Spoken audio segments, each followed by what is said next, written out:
he got more rings than everybody. So if that's the end all be all, then case closed. So, but it ain't case Tommy's the closed goat. because if you Said put yeah, Tommy is the goat. But what I'm saying is, if it's all about rings, there's no argument for Joe Montana or Peyton Manning or anybody else. If it's just about rings, it's about total body of work. So yeah, Jalen Hurts got a Super Bowl and the playoff wins, but if you think that you don't put that on that team with AJ, Devontae, the offensive line, Saquon Barkley, you don't think he can win two or three Super Bowls? You're crazy, goddamn it, because he been doing that shit with subpar people. Well, he ain't got Objection. subpar people now. He did more, you know what I Objection. mean? Here's So my here's my counterpoint. All okay, right, go ahead. Objection. go ahead, Sean. Go ahead. Go ahead. and So let's not sit here and act like Dak didn't have a squad around him Yeah. for a few years either. Let's not sit here and act Good like he's point. been playing on the Cleveland Right. Browns or he's been playing with No, I'm not saying subpar that. talent. There was a point where he had what 16, 1700 yard rusher in Zeke. He had your boy Dez. Yep. Y'all had a top defense. So I don't even want to hear, oh, put Dak in that. Dak had that. He wanted to have one It's of the true. best offensive lines in the But NFL and didn't even make it to but the is that did he make it to the NFC championship game? No. but is that No. comparable to what Jalen has on both sides of the ball? Has Jalen ever had a top five defense the way that Dak has? He This had this one last year. What I would that's argue. it. You said I would argue that Philadelphia's defense is top five. I Me don't too. like the way you Yeah, Not put this like year, but based them on both sides of the based ball. on what? Based on what? they were shutting everybody down last year. Couldn't nobody do nothing against that they won defense. the championship. Yeah, and it was And because of who that defense. It was just Mahomes. who hold on, who was the Super Bowl MVP? I think it should I'm went not to taking the that away defense. from him. Yes, you are. To be fair, Yes, I you No, know. are. Go ahead. I give him that, but that doesn't mean just because he has a Super Bowl MVP that he's a better quarterback than that. He's played better when it counted the most. Okay, I'll give you that. So who's better? But overall, skill for skill, quarterback. He's not a better quarterback, skill for skill than that. He's more accomplished. Yes, he's more accomplished than that. I always give him that. But skill for skill, he is not a better quarterback than that. You know what? I'm gonna give I you hear Go both that. ahead, sides. I Dane. hear That both you gotta sides of the. look beyond Go the ahead, Dane. championships. I'm gonna give you that. But skill for skill, I think the only thing Dak has better than Jalen Hurts is arm. Like every other skill, I think Hurts is more accurate. Hurts can't make all the throws that Dak made. And we see that. That's why the offense is struggling. They want to blame the offensive coordinator, I think he and he makes may be part of first it. 5 yards, he makes those passes better than Dak does. Oh, 25 in, he's better quarterback than Dak. It's those deep balls that he might not be able to get as well as Dak. But every other thing, getting outside the pocket, being able to scramble, like all of that, like I think Hurts is better. I get But both I do sides. agree, it's not just because he got a Super Bowl. I want to hear what Dane has to say. Yeah, go ahead, Dane. I hear both sides of the argument. Sean, I agree with you. It's not like Dak was on the Browns or the Jets. The Cowboys had talent, so you can't say that they didn't. Like they had a better squad because they had talent and they just didn't come through. Sometimes Dak probably melted down, the big moments. I'll give Hurts this. Mentally, he has a mental edge over Dak for now. Yeah, okay. He's mentally Yeah, all right. he's mentally tougher. I'll But give him Dak is more talented. He can make more throws. I think, yeah, he can push the ball down the field and all that stuff. But in terms of the Super Bowl MVP stuff, I hear both sides of the arguments. I think it should have went to somebody on defense in that game. I think it should have went to either Cooper DeJean or Sweat. It should We have should have went went to to that linebacker. they And I think dominated. They were more imposing. Hurts played well, but when you watch the game, you saw the two guys on defense. It looked more, noticeable. Like Cooper DeJean, that pick six, he dominated, he shut down Worthy. But it always goes to a quarterback. You know how the awards go. So I think it should have went to somebody. I'm not taking anything from Hurts. Hurts played well, and I'm not one of these people to nitpick and discredit him. Like I said, he's mentally tougher than that. But in the part of the Super Bowl MVP argument, I think it should have went to either Montez Sweat or Cooper DeJean in that Super Bowl. But Hurts has the mental edge over Dak because Dak had squads and they come through. But Dak is more talented than Hurts. He is. And I agree with what Dane's saying because I think the mental edge when you get to like a situation like where Dak had the game against San Francisco where he placed the ball instead of giving it to the official, things like that, right? Having the mental edge, it makes a difference, right? And it's as far as having the tactical ability to break down a defense and to make the right play, especially whenever the play breaks down, Dak does it better than Hurts does. Hurts just uses his legs and runs. I agree. I don't see that same quick thinking with Jalen that I do with Dak. So I think both of them are very talented. I'm not going to take anything away from Jalen because, like you said, Jalen's a fantastic quarterback. But I do think Dak is just more talented. But the mental edge is it's something that can sway, right? It can really change the game, right? And I think that's something that's hurt Dak all his career. I think. But let me ask you this, Ray. I think it's funny. What about LeBron? Man, anyway, I don't ask you. I think it's hilarious. I think it's hilarious that everybody said not to take anything away from Hurts, and then you discredit all his accomplishments. I think that's just. I just think that's just hilarious to me. I don't want to take anything from Hurts, but his Super Bowl MVP shouldn't be his. I don't want to take anything from Hurts. No. I'm not saying because he can't play. I'll take shit from him. That Cooper DeJean or Montez Sweat, they play really great in that game, but the award usually always goes to the quarterback. That's what I'm trying to say. Not against Hurts, the ability or nothing like that. That's my point. I'm not discredited either. I just said he won a Super Bowl and I give him the credit. Right. And I said he's more accomplished than that. I admit that. I have a question. If it's a championship game or Super Bowl, it's 4th and 8. And you're down by 7. Who do you trust more, Dak or Hurts in a playoff game? Hurts. See, yeah, I'm not taking away Dak from Hurts too. So Dak has had Super Bowl contending teams. Right. Agreed. Say it again. Well, let's not say Dak has had Super Bowl contending teams and has literally stunk up the joint. Yeah, I'm being fair. Like I don't have a dog in the race. I don't care either one, but I'm trying to be as fair as possible. Like. That's what I'm saying. It's not like if Dak didn't have a team, then I could see that argument. But it's not like he had players. They had teams. Right. That's my point. So they had teams that if he did have one, Dak could make a case for Dak. I'm like, all right, nah, look at his squad compared to Hurts. But he had teams, so I can't take that away from Hurts. That's how I look at it. But they're both good quarterbacks, so it is what it is. And then the other thing that I wanted to touch on too is folks is tripping. Folks was tripping hard. I don't remember who the 3 were. I think it was Marshall Faulk, it was Emmitt Smith.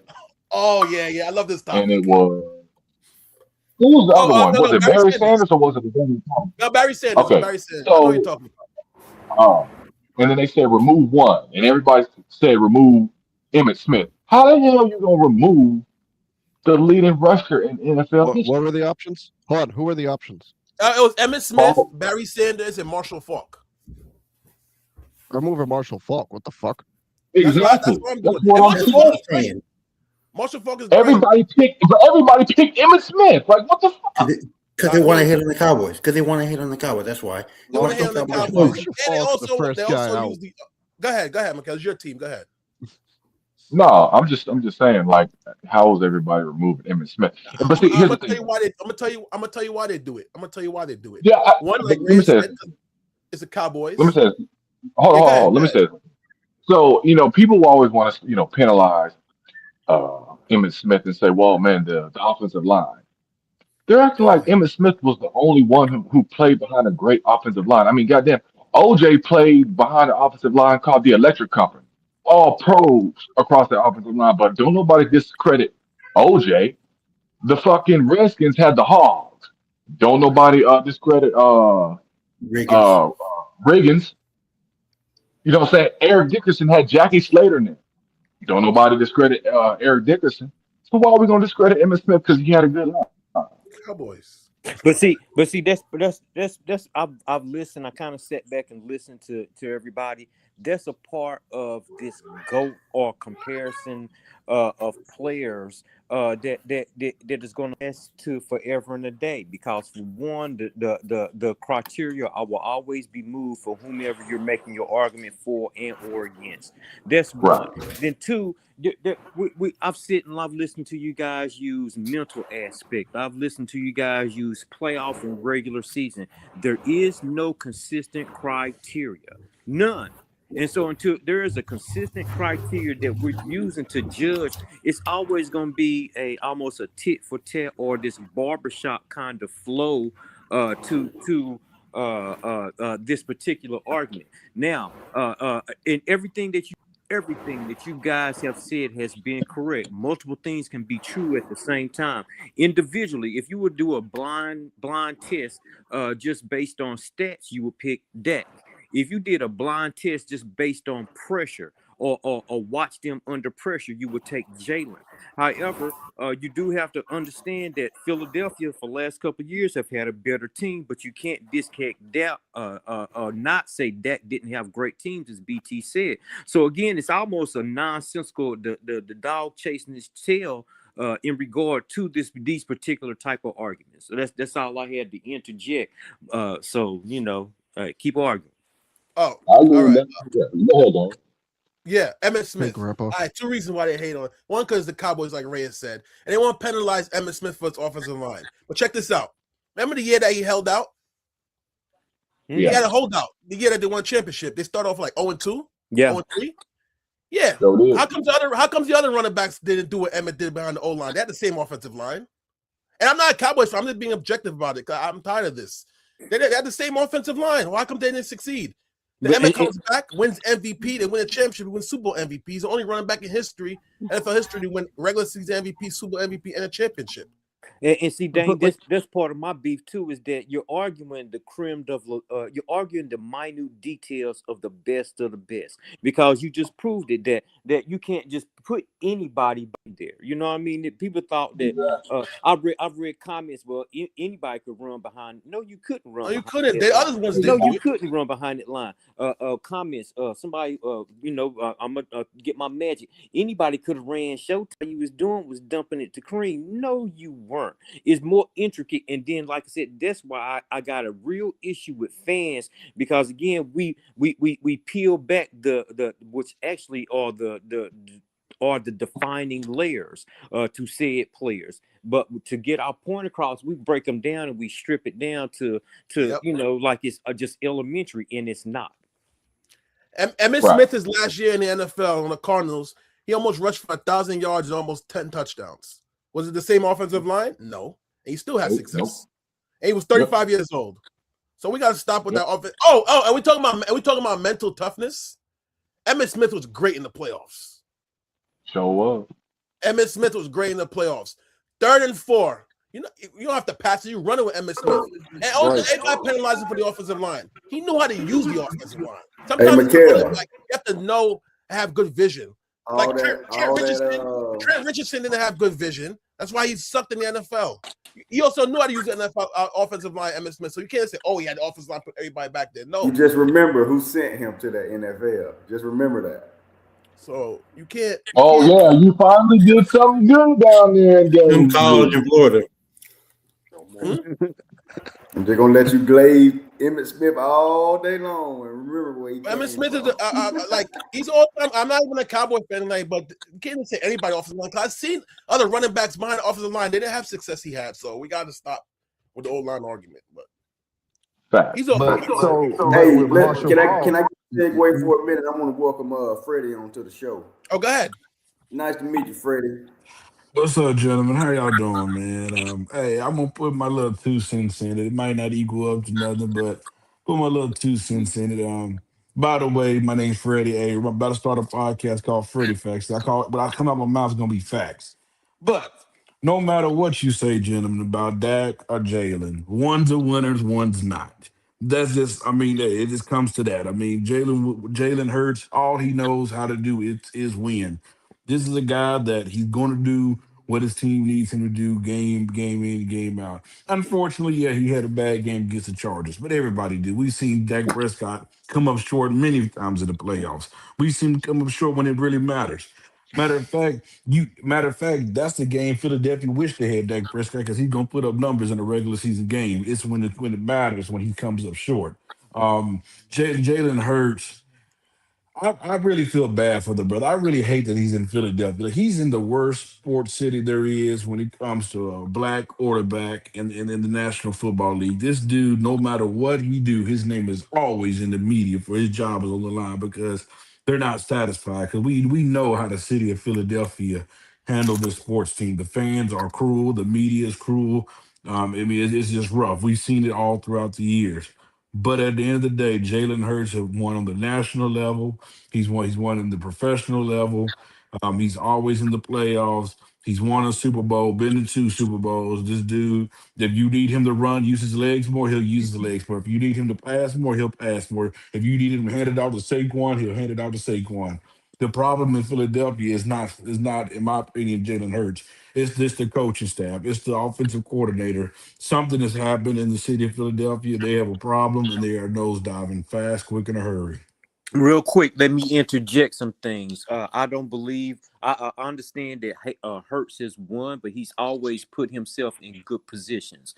Football is the most dependent position that there is in football. A quarterback without an effective line is garbage. A quarterback without receivers who can get open is garbage. A quarterback without a running back is garbage. A quarterback without a defense is garbage.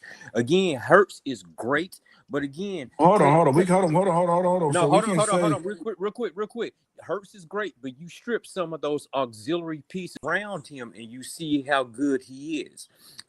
Again, I get it that that he does these things, but a part of the Philadelphia issue is that you said he can throw the ball downfield. He throws the ball downfield. However, he doesn't throw the ball downfield in the same breath as a traditional drop back quarterback, which is the problem with AJ Green.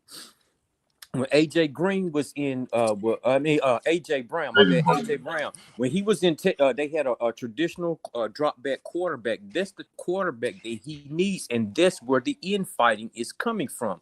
If you notice, the last couple of games, a couple of times I've watched Philadelphia, he's forced. I know in 2 games and me and my brother was talking about it. He's forced 23 passes to AJ. He's forcing the ball to AJ, which takes away from everything. You're not running through your progressions of reads because you got a Donovan McNabb and TO situation where the wide receivers coming chirping every fucking play. I'm open. And so he's forcing the ball, which is taken away from the rest of the offense.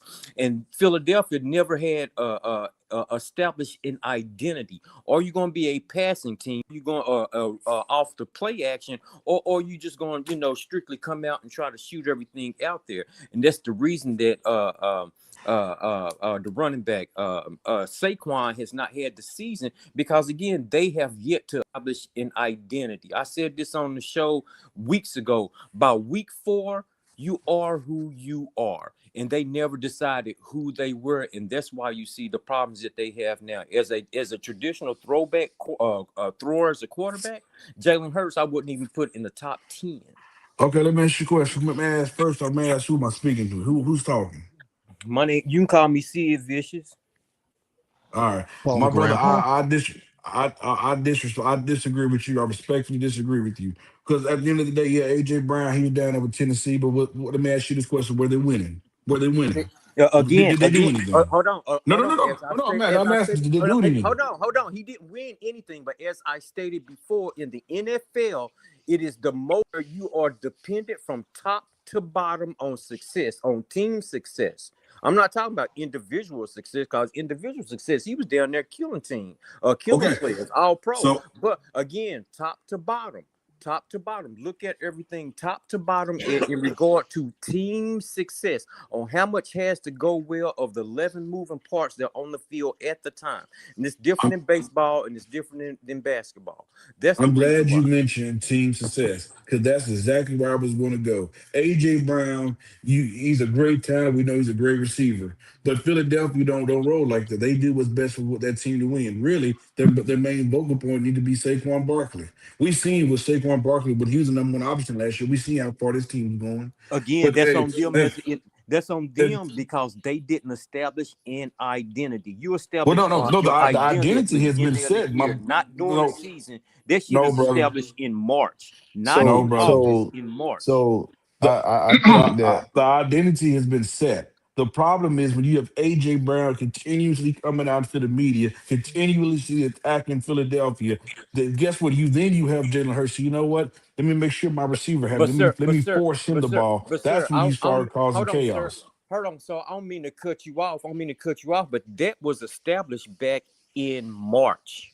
You again, you're seeing the fruits of that in August, in September. That is established in March. If you're the coach, you put you if I'm Nick Sirianni or leader the owner, I bring y'all in. It's like we're not having this bullshit on my team. Because again, it unravels, and again, because they went into last season like that, they never established identity, and you see what we have now. so I see it. I think I'm gonna disagree on that point Go because ahead.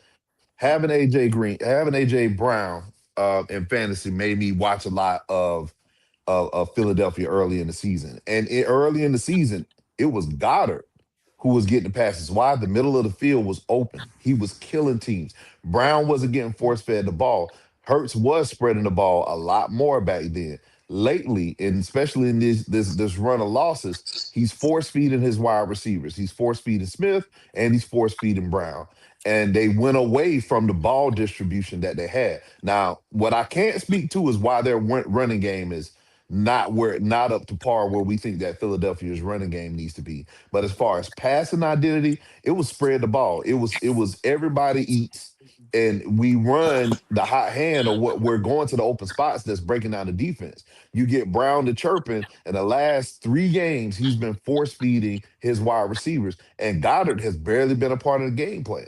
But Sean, Good point, Sean. Good point. Yep. I counter that and say, look at the run game. They're not a traditional. They're not going to do stand back and throw it 40 games. So they have to establish the run to establish play. That's all. That a long story short. Now I'm saying that they didn't establish play action. The run game none this year. Look at Saquon's numbers. Why? Because teams were queuing on that. So I get what you're saying Exactly. with the equal distribution to alleviate that pressure. However, you still have to make an identity call. This is how we're going to attack the ball because again, him throwing it 40 times a game, is not they are losing if they throw it 40 times a game and Saquon didn't run it 20. That's all And I'm And that's I saying. think why I that I believe think. you have. Go ahead. Go ahead. No, I'm sorry. You have a bigger. Jalen Hurts is not your main problem in Philadelphia. I believe Philadelphia have a Nick Sirianni problem. I'm not the biggest fan of him, me personally.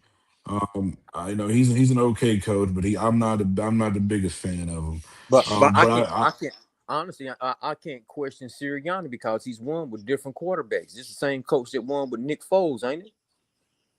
No, no, that was Doug Peterson. No, that was No, Okay, that was okay, that was okay. Dougie.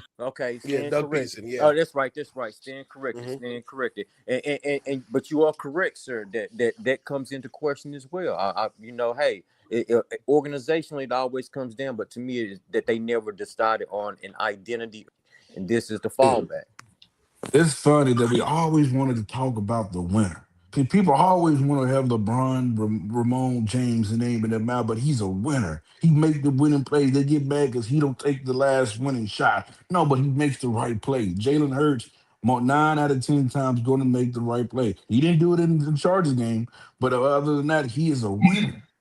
He is a winner. We always want to attack the winners, but Well, we don't. AJ Brown, We AJ don't. Brown We cost don't. them that game too. So But we don't attack Dak Prescott, who hasn't won nothing, but because he's a quarterback He for a does get bogus team. attacked. he does get Dak gets attacked. attacked more than anybody. He gets He attacked. always gets attacked. He gets verbally abused weekly. What you He gets attacked. I don't know. deservedly so. I think one thing we're leaving out of this Philadelphia conversation, y'all, is the workload that Saquon had last year. He rushed the ball 345 times last Hmm. Yeah, season. Yep. that's probably why he's 345 struggling. times last season. And how many times have we seen a guy go over that many touches in the season and the next season's nowhere near? Like he's averaging half the yards a game this year than he was last year. Last year, he averaged 5.6 yards per carry. This year he's down to 4 yards per carry. And if you go back and look at his career, statistically, he's more on par with his career averages this year than last year was an aberration. Last year was just a special year. I'm not gonna call it a fluke because he's that talented. Last year was just a special year, and for us to hold that bar and say, "Oh, he's not doing the same thing again," I think it's a little bit disingenuous because the man had an all-time season. How many times do you have running backs have back-to-back all-time seasons where I mean, he was how many yards away from the Russian record last year? One game Like, away. yeah. And so I think, and so for us to look at it and say, "Oh man, he's not doing what he did last year." Few people have done what he did last year in the history of the NFL. So if we holding that bar that high, it might be a little bit disingenuous on us as the commentators to give that type of commentary. And let me touch Different on that O right line, quick. different system. And me personally, I don't blame Barkley. I think that um, teams, I think Sydney said it, teams have honed in on Barkley and said, we're not going to let Barkley beat us. We're going to force Jalen to beat us. And I think that has a lot to do with it. They're not going to let Barkley run all over. They're going to force Jalen to do whatever he got to do to win the game throwing the ball. And the Eagles, they don't really work that way. I And with get AJ what you're Brown, saying. Go ahead. I'm sorry. I go cut you ahead. off. No, go ahead, go I ahead, go ahead, get go what ahead. you Go ahead. I get what you're saying, but we're gonna say that teams didn't try to do that last year when he's averaging 125 yards a game. I'm pretty sure teams adjusted to try to take care of Saquon, but everything was in sync. Everything just worked. It was a special Yeah. season. And so I don't want to discount the man. Like I said, this year, his averages are more in line with what he's done his entire career. But we look at it and be like, well, it's so far off from last year. Well, I think we're not respecting how great last year was. It was Right. an all-time All season time for a year. running back. Bad. Not the same O line, different coordinator. I think they should try to throw the ball to him more. You know, the And their backfield. O line has been banged up. Now that you bring up Yeah, the O not the line, their O same. line Yeah, been banged up. that's contributing to it as well. But I think they should pass the ball to Yeah, and Saquon part of more. that thing clicking is that they had injury fortune. Yeah. Yeah, Lane Me yeah, too. Johnson wasn't out 2, 3 games last year. Too. They didn't have all those shuffles. And so everything just lined up and it clicked. This year, you seeing chinks in the armor, injuries, people going down, line having to shuffle. Your all pro is missing games. Your line continuity is not there. And what do you get? 66 yards a game from Saquon rushing. But if you look the year before that with the Giants, it was 67. Let's see, where I done lost the doggone stat. Boom. Yards a game, yeah. So it's 81 his first year, 77, 17, 45, 82, 68, 125, 66. Wow. Those over his career, those his average yards per game. wow, Last year is by far 40 more yards than his next highest season. Wow. That's how good last year was for Saquon. Yeah. Well, we knew that he wasn't going to repeat the same year as last year. That's just hard to do. But Yeah. so I don't. If anybody's think that he's going to do the same thing like he did last year, it wasn't going to happen. But to expect him to have a good year is reasonable. But I think it, like Yeah, you that's said, why I don't blame Barkley. line, like the injuries, new system, so that's probably contributing to it. Now, dang, Matt, didn't Philly lose Madden its Chris. offensive coordinator? Yeah, it did. He's coaching the Saints. Kellen Moore. Yeah. So they That was a have different system. Kevin Can't hear Patulo you, now. Dane. You can hear me? I heard you, Reyes. Uh, I think we done gave Hurts enough shine. But Yeah. that's an interesting. What you got? What's next, LJ? LJ on here still? I don't Yeah, I'm know. still here. Yeah, Just listening to the we ain't gonna madness. talk about that. So I What asked happened y'all to this. the Yeah, I guess he got sick of talking to us. He decided to bounce. I mean, I He got came in, something. said what he had to say, and rolled he out. could. So I'm gonna ask y'all this. Y'all think OKC gonna break the Warriors record? Yeah. They're Yeah, I looking think they good, are. man. They They're are looking good. unstoppable. Who gonna What are they? stop them? 24-1. Huh? They're 24-1, right? Yeah, Yeah. 24-1. Yep. I mean, Who SGA's gonna stop them? That's the thing. Who gonna stop them? Yeah. nobody. Nobody. SGA's mid Injuries? range is something serious. Boston. Well, Injuries. outside of that, that's the only thing that's gonna stop them. Bro, I did feel you like once just he say gets to the top of the Boston? key, it's automatic. I He's ain't going saying to. about hell no. I ain't saying about no Boston. No. Think about who on this panel would say Boston. He Oh, said Boston. BT man, you better chill there, He's in BT. the top. He's in the top left. Ain't they like the third seed right now? Yeah. Yeah, he newly married. He feeling good. He know We he coming Yeah, he back. been really good. Yeah. They're number And they're he, the and third he, and seed. he tough, see? Yeah, So I have a got question. some. So He tough now, stick it. Mikhail. Hey, Mikhail, So you done got some. He tough now. Follow hey, on so TikTok. We beat your ass last Friday. speaking of OKC, man, and then Giannis, do you think that Sam Presti should haul those picks for Giannis? no. No, So is Why? it a foregone conclusion You that gotta- Look at OKC the you is gotta team going pay to these running. guys. Why you want to ruin or what you does have? You're anybody gotta not. pay these How are guys. you ruining? How are you ruining? You still? Do you know how many picks they have?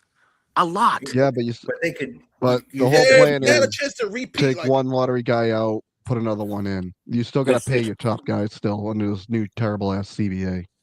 Castro, I can't hear you either. Is there a problem with my audio? No, because Yeah, it No, I keeps hear you, saying fine. Mike. It keeps saying Mike muted You on hear my end. Well, not Castro? right now, Yeah, but it I has can hear been. I you. can hear it I can now. hear you fine, bro. I can hear you. I get everybody. Yeah, but to Yeah, answer the initial question at 24-1, and Sean said only injuries or some real crazy internal stuff. And Oklahoma City run their program too well to allow that mess. So right now, yeah. I can see them really challenging 72-10. I think Right. I'm having audio problems because I can't hear anybody but Wilt and BT. I can hear Y'all I'll everybody. be like Try right to go back. out. Try to go out. Try to go out and come Go back back in. in. Tom. Yeah, I'm yeah, gonna, I'm I'm going gonna, out. I'm gonna wait till Sean can hear before I say what I gotta say next. Can y'all hear me? I can Yeah, hear I you. hear you. Yeah, Also, Yeah. yeah. Okay. Cool. On top of that, I wouldn't trade for Giannis anyway. Me neither. Thank you. He's Thank too you. They don't old. need him. They don't They need him. don't need I him. wouldn't. They don't. We don't need him. I wouldn't give up anything significant for Giannis right now. Nope. For me, age is the biggest factor with him. I wouldn't. What is he? How old is Giannis? 32. 31. Yeah, About I his wouldn't. inability like to 31. evolve as a player. I would. Right. That's a good point, BT. I wouldn't give up Remember, all anything we kept hearing is, significant. "Oh, wait till Giannis develops a shot." Where's that shot? I don't know. Not here. Nowhere to be found. He's still developing it at the free throw line. Yeah, Well, we BT, still you waiting. got Maybe This Thunder team is two dangerous. first at best for him, but I'm not giving Yeah. up anything like stupid for him. Nope. And my deal is that if I'm Oklahoma or any other team, he gonna force his way out anyway. You don't have to come up off, you know what I mean? You're gonna have to come up off something to wheel and deal, but wait him out. Wait him out. Put the Yeah. pressure on him because it's obvious that he wants out. So the more that he Yeah. wants out, and the worse that they do, some GM is sitting back. You know, it's like, yeah, we'll hold on to what we got and pounce when it's right, because Milwaukee is definitely in a no-win. They will be better if they had other pieces to go with it, or they were winning. But you got Doc and Darvin Ham. They the worst coaching combination If ever. if I I mean, it had, doesn't help I'm that gonna be. Giannis makes If, no one around him better. if I had Doc Rivers as my head coach, I would take 2 pennies and an egg McMuffin to get me out of there. I would. I'm not lying. Yikes. Well, we won well- a championship with Doc. No, yeah, the play, Coach of all time. We're the carried him. reason I would Doc's say going to the that Hall of Fame one day. Yeah, I'm Yeah. surprised. I'm surprised they didn't lift him on his shoulders. They've been carrying him all season. They carried him all season that year. Bruh, There was y'all one- win a title with Doc is the equivalent of the Ravens winning with Trent Dilfer at quarterback. Amen. Dang, Amen. Say it loud. dang. This Jeff Hostetler saying, "Hold my beer" somewhere. And Doc Rivers gets protected so much by the media because he has a lot of friends in the media. He really They always- doesn't, though. He always says, "Oh, Doc Rivers is a great coach." No one really criticizes him in the media. If you notice I mean, his Damn, coach. goofy ass son got a job just because of his last name. Who? His goofy ass Austin. son Oh, got a oh, job yeah, at yeah, NBC yeah. just Yeah, because of yeah, his last 'cause- name. yeah. Was he on Amazon Prime, right? Yeah, I think so. Yeah, he's on Prime. He's either on Prime or he's on the cock. One of those two. Easy. Both. Easy. Hey, yo. Yeah, easy. And you see why I be giving you the business, cause you say shit like that. Hey, of course. Hey, yo. It does slide out the mouth too easy, BT. Yeah, yo. Hey, We just add more shit to it. what's going Meanwhile, on this morning? Oh yeah. man. Sid, do you even know how to log into these? Come out, Sid. Do you even know how to log into these things? Shut You up. gotta call one of the grandchildren over to put it on for you. Oh my God. I'll deal with you later. But let me ask a question. Let me ask a question. You said Well, something. you only though, got 4 BT. hours before it's bedtime. and it's Jello night tonight, so leave me alone. Seriously though, of the three major sports, where's nepotism the most? Cause BT, you said about Doc and his son, opening the doors, It might be relationship. basketball. It's Basketball. it's the Easily. NBA by far. NBA It's easily. the NBA. Yeah, Danny Ainge, basketball. Danny Ainge, Austin Ainge, Yeah, NBA. He's not even close. Bronny, and that ain't no shot. Braun. That ain't no shot, BT. But Yeah, Brian. It's the NBA. It's okay. Danny Ainge Neither situation. of them are with us anymore. yeah, They're both they're in rotting Utah. They're in Utah, right? Aren't they in Utah? Yeah, they're ruining that franchise. It's already ruined. When Jerry Sloan left, it was already ruined. He still doesn't want to be there. All right. Yeah, and then you got Braun and Bronny, Yeah, Bronny. Yep. Delonte West and Braun. You got the Currys. Hey, easy with that. Bro, The Adetokounmpo brothers, or the Three Stooges, I should say. in USD, you got me, the father, and the Is it illegitimate nepotism child, if it Brandon works? Tatum. Say that again, I'm LJ. asking a legitimate question though. Like, is it Say it. nepotism if to get them in, but what if it works? Like, If like it works, it works. like does a it work? Ken I Griffey mean- Jr., like a Barry Bonds, like a That's like one. that. Like, I mean, if they have the talent, that's one thing. But like, Thank I you. guess you Bronny? could say Austin Rivers worked because he got a second contract. It better As of work. right now, Bronny doesn't work. Sis. None of the Adetokounmpos, I don't think, really work. They're the definition of nepos. Yes, sis. Easily. I don't think we Easily. can call Seth a I don't think we can call the Currys nepos because both of them work. Yeah. No, they're both better than Bo. I don't even better understand. than I their don't even father. understand. Especially Steph. Like, Steph I is don't way even better than his understand dad. how Giannis would be considered nepotism. Like, you got a foreigner whose brothers got in who are like the same generation as him. Like, he's not. I'm with you. But the only Nepotism to reason me is they're like in, a generational but thing. the only reason agree. they're in is to make him happy in Milwaukee. Yeah, but see, but the fact of the matter is, hey, Dude, Thaddeus tore his Achilles clapping I on the don't bench. know. I don't know. They didn't have a parent in the NBA that brought them over though, so that's different. Yeah. Right. That's what I'm saying. Giannis Like, ain't a I don't. nepo. The It's other like a two are. generational thing for me, like see- nepotism. Like, What did you say? Giannis had enough. Like it's different, I guess. It That ain't was the same. that was funny. I caught that. Like RV does and Domantas Sabonis, that's not the same either because Domantas is pretty good, right? He worked Yeah. out Absolutely. Yeah, he's better than his dad. for sure. Oh yeah, for sure. In the I don't know NBA, because RV In is the NBA. old, but Yeah, in the NBA. In the NBA. RV just was that dude overseas. Yeah, he In the was. NBA. He was. Yeah. Without a doubt. I mean, you're about to have a whole wave of NBA kids coming in. You got Melo's kid coming up. You have I think you have Kenya Martin's kid coming up. Gilbert and Arenas' kid's coming up. Boozer's boy coming up too. Yeah, Boozer boy. Well, not Caden. Well, not Caden. Not Caden. He's Just pretty Cam. good though.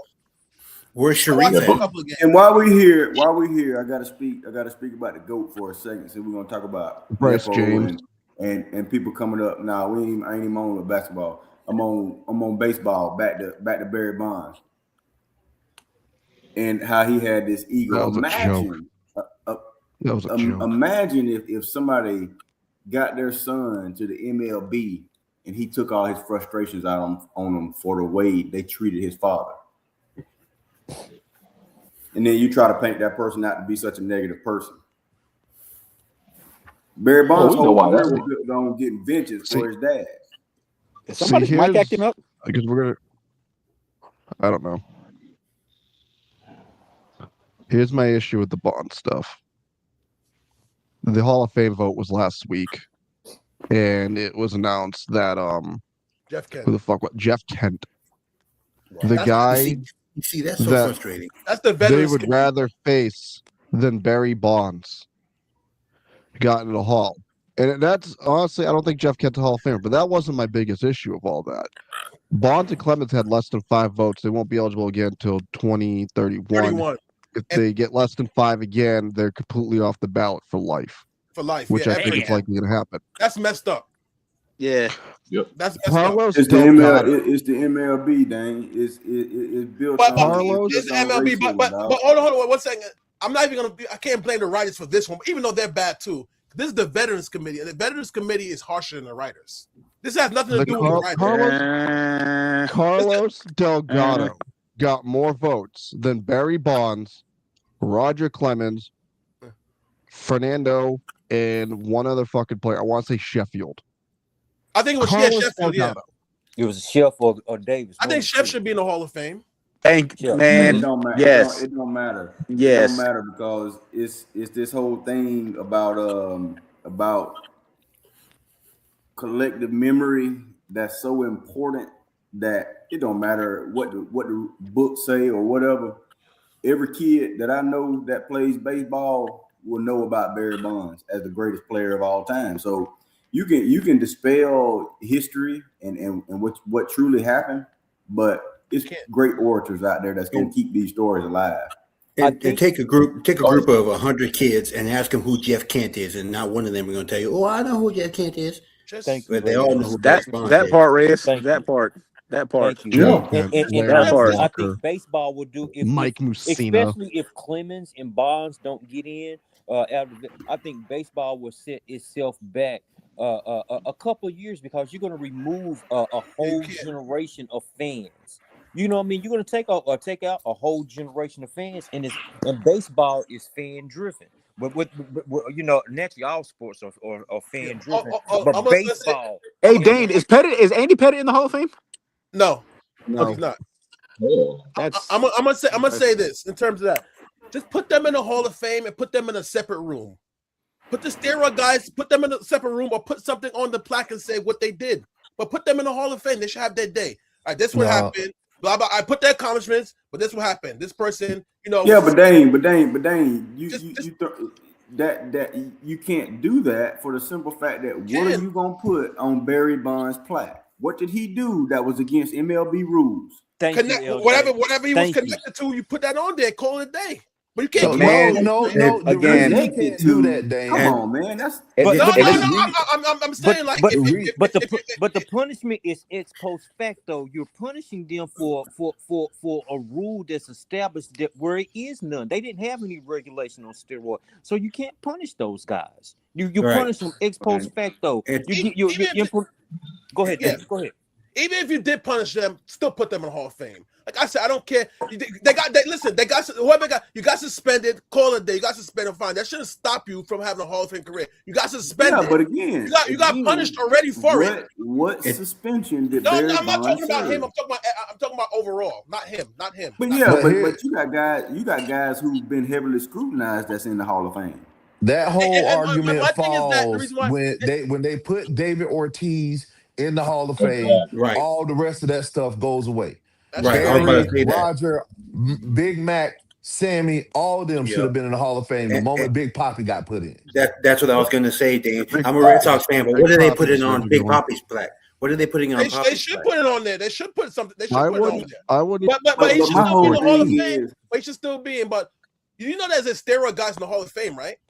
Oh yeah. Of course. Yeah, If you'll be there, if it's not, oh no, it's steroid guys in the Hall of Fame. They are. But But- it just goes to show, like y'all know, because y'all in the group. I've posted over a There's long one guy's in the Hall. period of time, just testimonial after testimonial after testimonial of MLB greats who cannot find another player that they saw with their eyes that was better than Barry Bonds, and they never even talk about Willie steroids. Mays. They talk about things that you A-Rod. can't, that steroids don't even matter in, like the way he saw things. Steroids don't make your vision better. It doesn't. So I don't don't. care less. Like you the take it. things Might they make it talk worse. about Barry Bonds, like catching the baseball with a bat instead of with a glove. Think about that. He made it sound like it was possible for anybody to go out there and hit 700 home runs. The way he analyzed the game, and then you talk about all the guys that he helped, who say, "Hey, I was batting this way, or, you know, I was batting one something." Had one conversation with Barry Bonds, and the rest was history. All of the testimonials and people on the outside of baseball dictate what the writers and everybody else and the veterans choose to vote on. I don't like that. Vote with your own mind. They don't vote. They vote based off popularity and what the people and influence, and it's heavily influenced by social and news media a lot, and that's the Right, problem. Yes, and That's the they're problem. voting. They're That's the voting problem. off. They're voting on a collective mind when they should be voting individually. Right. That's what I think. It's what I was just trying to say. And I think that the biggest thing that's frustrating, and Poppy or Big Poppy's part of this conversation is that there's some people who are more heavily scrutinized for alleged steroid use than Yeah, others, and it influences the way the writers vote. And that to me is it's wrong. there shouldn't be too much. There shouldn't be so much variation. There should be a standard for how you vote a player for the Hall of Fame, just like the NFL does, just like the NBA does. Even though the NBA is a little convoluted with the European, outside the NBA play. But see, that's the thing. It's not the NBA Hall of Fame. It's the Nah, it's a men's basketball Hall of Hall Fame. of That's where Fame. people get it Basketball. confused. Everybody get gets in in. Right. by having I a got time you. period you want to. I I got you. hate that. I But hate when people do that. I don't like. what I'm saying. Hold on. With the steroids with Yeah, baseball, sure. that's why I think probably is going to happen. Years down the road, there's going to be somebody that's in the Hall of Fame. No, they're going to be old. They're going to be like 75, 80 years old, or late in their 70s, and they'll come out with a book or some exclusive interview on 60 Minutes, and they're going to say, "Look, I took roids. I did it. This is when I did it. I'm already in the Hall of Fame. I apologize. This is what happened. Blah blah blah." After that happens, all bets are off. I don't care if you got suspended 3 times, you failed drug tests. If you take steroids, everybody should be in the Hall, because there's going to be somebody that comes out with some book or some exclusive interview on 60 Minutes and say, "I took steroids." It's going to be somebody that no one expects that's in the Hall. That's who already in the Hall of Fame that took roids and say, "I did this. I'm Well, sorry." I'll say it once. I'll say it 1,000 Once times. that happens, that opens up the door for everybody to get in, no matter if they take steroids. I don't know how much they take it. Barry, again, I'll say it once. I'll say it 1,000,000 times. Barry Bonds passed every piss test that it was given to him. Every I single don't care one. if he took it. This is the thing. I don't Every care if one, he took man. it. He could have failed all of them. Like Manny Ramirez. I don't care if he got suspended. I don't care if he failed drug tests. I don't care if he did multiple Hey, times. those are pregnancy pills.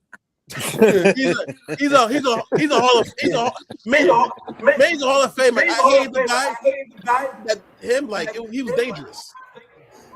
Like against the Yankees, like I fear Manny in the batter's box with the bases loaded or runners in scoring position in the big spot more than any player. Like the guy was fearless. Like he's a Hall of Famer. I don't care if he failed drug tests or whatever. He got suspended. I could care less. And my You deal know who is no be one feared in the specific. playoffs? Go ahead, BT. A-Rod. You know who no one feared in the playoffs? Oh, the Twins feared him. A-Rod. The Twins feared him. Joe Nathan feared him. Joe Nathan. Twins feared At Joe everyone. Nathan. So When he gave up that 2-run home run, why was he pitching away to A-Rod at the beginning of their bat? He was scared of him. You know what time So- he was. Because he played for the I'll Twins. be honest, Everyone man. forgets to play baseball. 1999 still haunts me, by the way. So I still get mad at Joe that. Nathan was scared of A-Rod. A-Rod owned him. Oh, you know who else he owned too? Jonathan Papelbon. You know what A-Rod was scared of? A steroid dust. You know A-Rod. You know who the Red Sox was scared of? A-Rod. he didn't know him Bronson Arroyo. He didn't know him Bronson A-Rod, Arroyo. A-Rod's I know, you ran from Bronson to Royal. That should be. The guy's the GOAT, man. The guy's the greatest player in the history of the sport. I ain't never. Go ahead. Well, Go ahead, Sean. Go ahead, Sean. So Sean, to me, the thing that kind of destroys all of this is the simple that these guys that they demonize and not put in the hall save the freaking sport. Mark McGuire, Sammy Sosa, Barry Bonds, they saved baseball, man. People forget after the lockout, baseball was in a decline, and that home run race brought baseball back to the forefront. And now they keeping those guys out from giving them what is their just due. They celebrated all that stuff when it was happening. The baseball game popularity. Don't you remember the Maddox and Glavine commercial? Chicks dig the long ball. Long ball, That's yes, that's the sir. truth. That's the truth. And those guys come in, do what they did. That race was so popular. Hell of a foreshadow, right?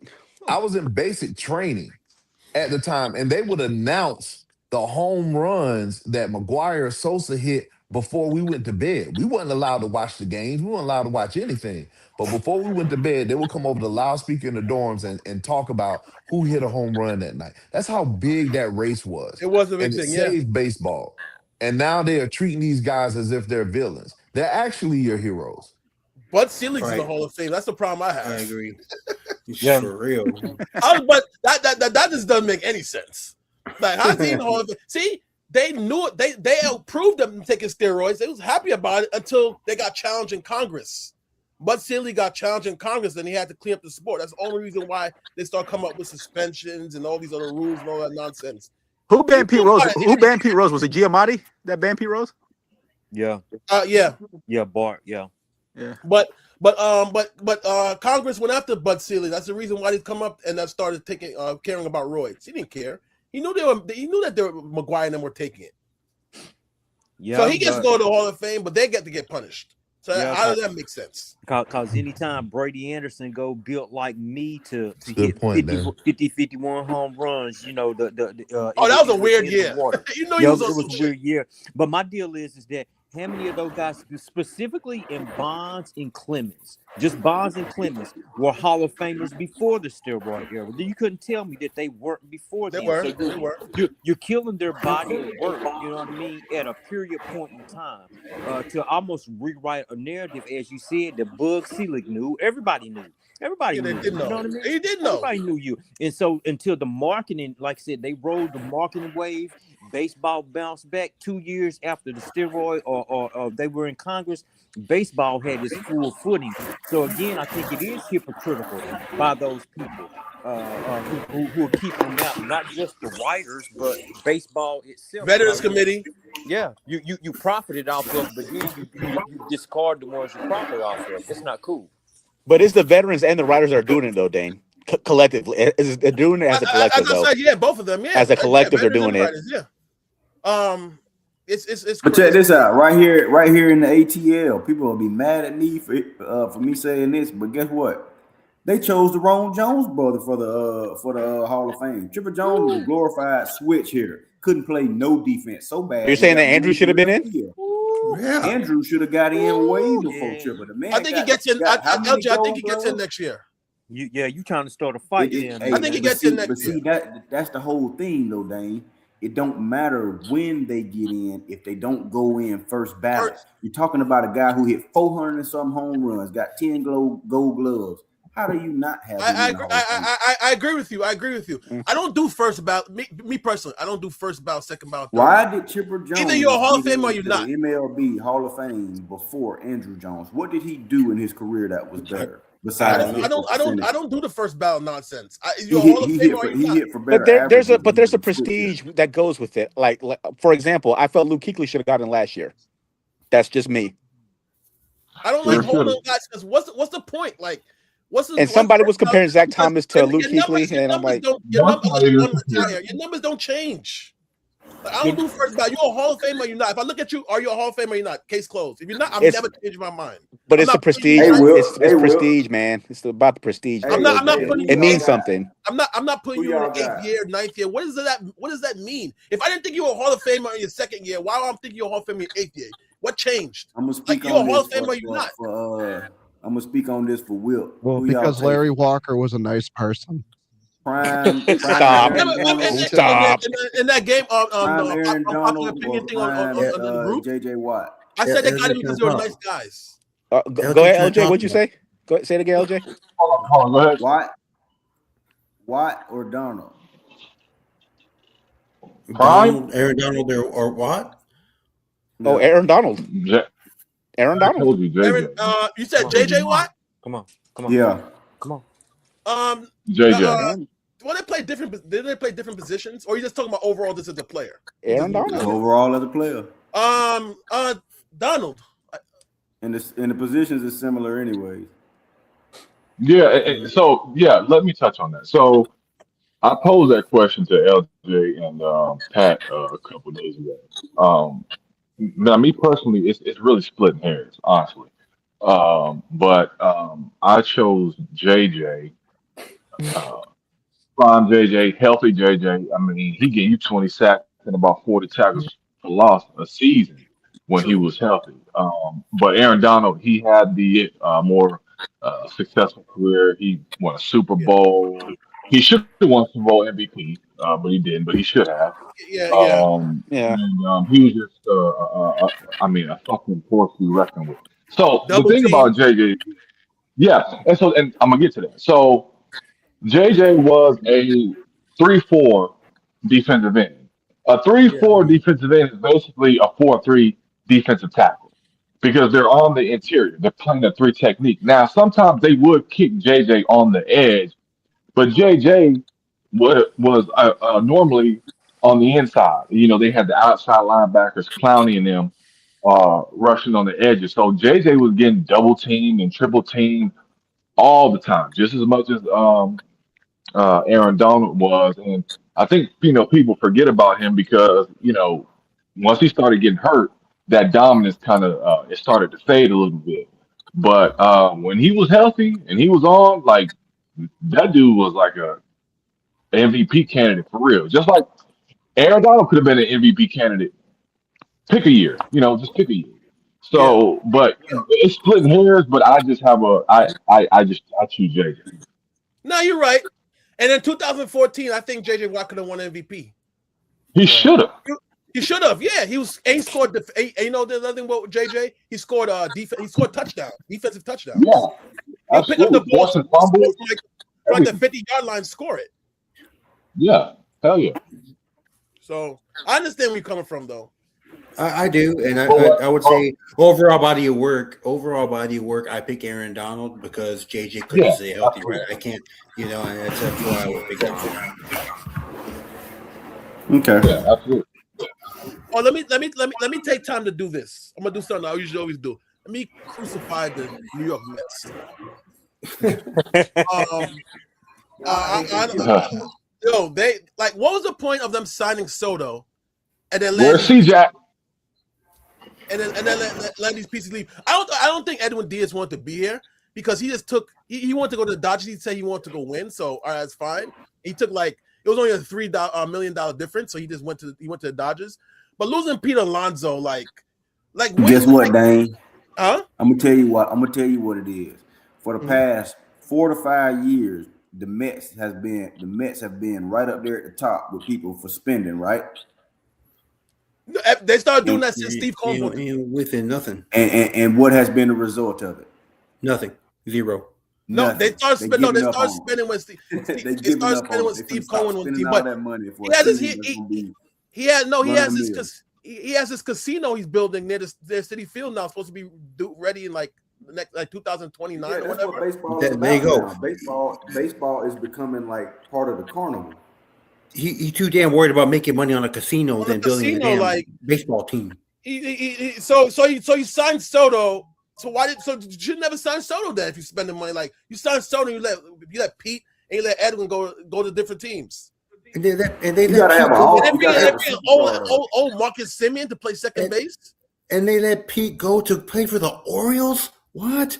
And I don't want to hear about teams not spending money. They have the money, they don't spend it. The Orioles will spend mad money on Pete Alonso just now. No, you missing the point, Dane. I didn't say they don't have the money to spend. I said over the past few years. No, not you. I'm talking about in general. With the Orioles. I'm just saying they've been spending the money and they see that ain't worked out for them at all. So why spend the money when you can just not spend the money and get the same results? Try to win. That's the point. The point is to try to win. So you got the Mets have not won. The Mets have not won a World Series since 1988, dog. But Steve Cohen was 86 that long. 86. Just win 30 what we games coming and up then build on? a Yeah, team. the Dodgers won in '88. 86. So he let Diaz just go to the Dodgers, huh? All right, we'll let them three-peat. Because, bro, They you will. want me to pay you how much money for you to come in? Maybe an inning, 1.2 innings. Best closer Hey, in the league. All right, so you hey, signed Devin Williams? hey, real quick, just breaking news: Phillip Rivers is starting week 15. Man, That's Yeah. Of course he is. we They knew that wouldn't already. sign him Yeah, if man, he just wasn't starting. I already knew that. Yeah, we knew that already. AR, just go home, man. Go home, AR. Just go home. No, I'm he's still still home. hurt. Go home. He's still hurt because he hit himself with a rubber band, so he's Really? still injured. Yeah, Yeah. well, the workout, right? The flex band, right? The resistance band. Yes. How right? Was it the eye orbital or something? Yeah, he got hurt, and then he was like yelled at his offensive line for letting him get hurt. I mean, his eyes hurt, his feelings are hurt. I mean, just like, Hey, gosh, man, y'all, like, let's move on. I can't let y'all talk about the Gator like that. Let's move on. Hey, you got Emmitt Smith. You got Emmitt Question Smith. for you, You're all right. BT. We're gonna get to them. Man. What do you think? Yeah, Are the Red Sox bringing back Bregman or not? I hope so. BT. I don't know what the hell they're doing at this point. Those cheap bastards. He said, what did he say? I got a We're question. gonna make the Red Sox fans smile in the morning. Ex- And No idea especially what for those you cheap baseball bastards are guys. doing. Especially for the baseball guys. Question: do you Go ahead. go if you're a GM, how do you navigate building a roster, championship roster? Do you do it through your draft, your farm system, or do you go out and spend? And granted, we'll pretend that wherever you are is your market. Boston, Brandon, you got Boston's market. LJ, you got Atlanta's pockets. Dane, you got New York. Pick a subway in their pockets.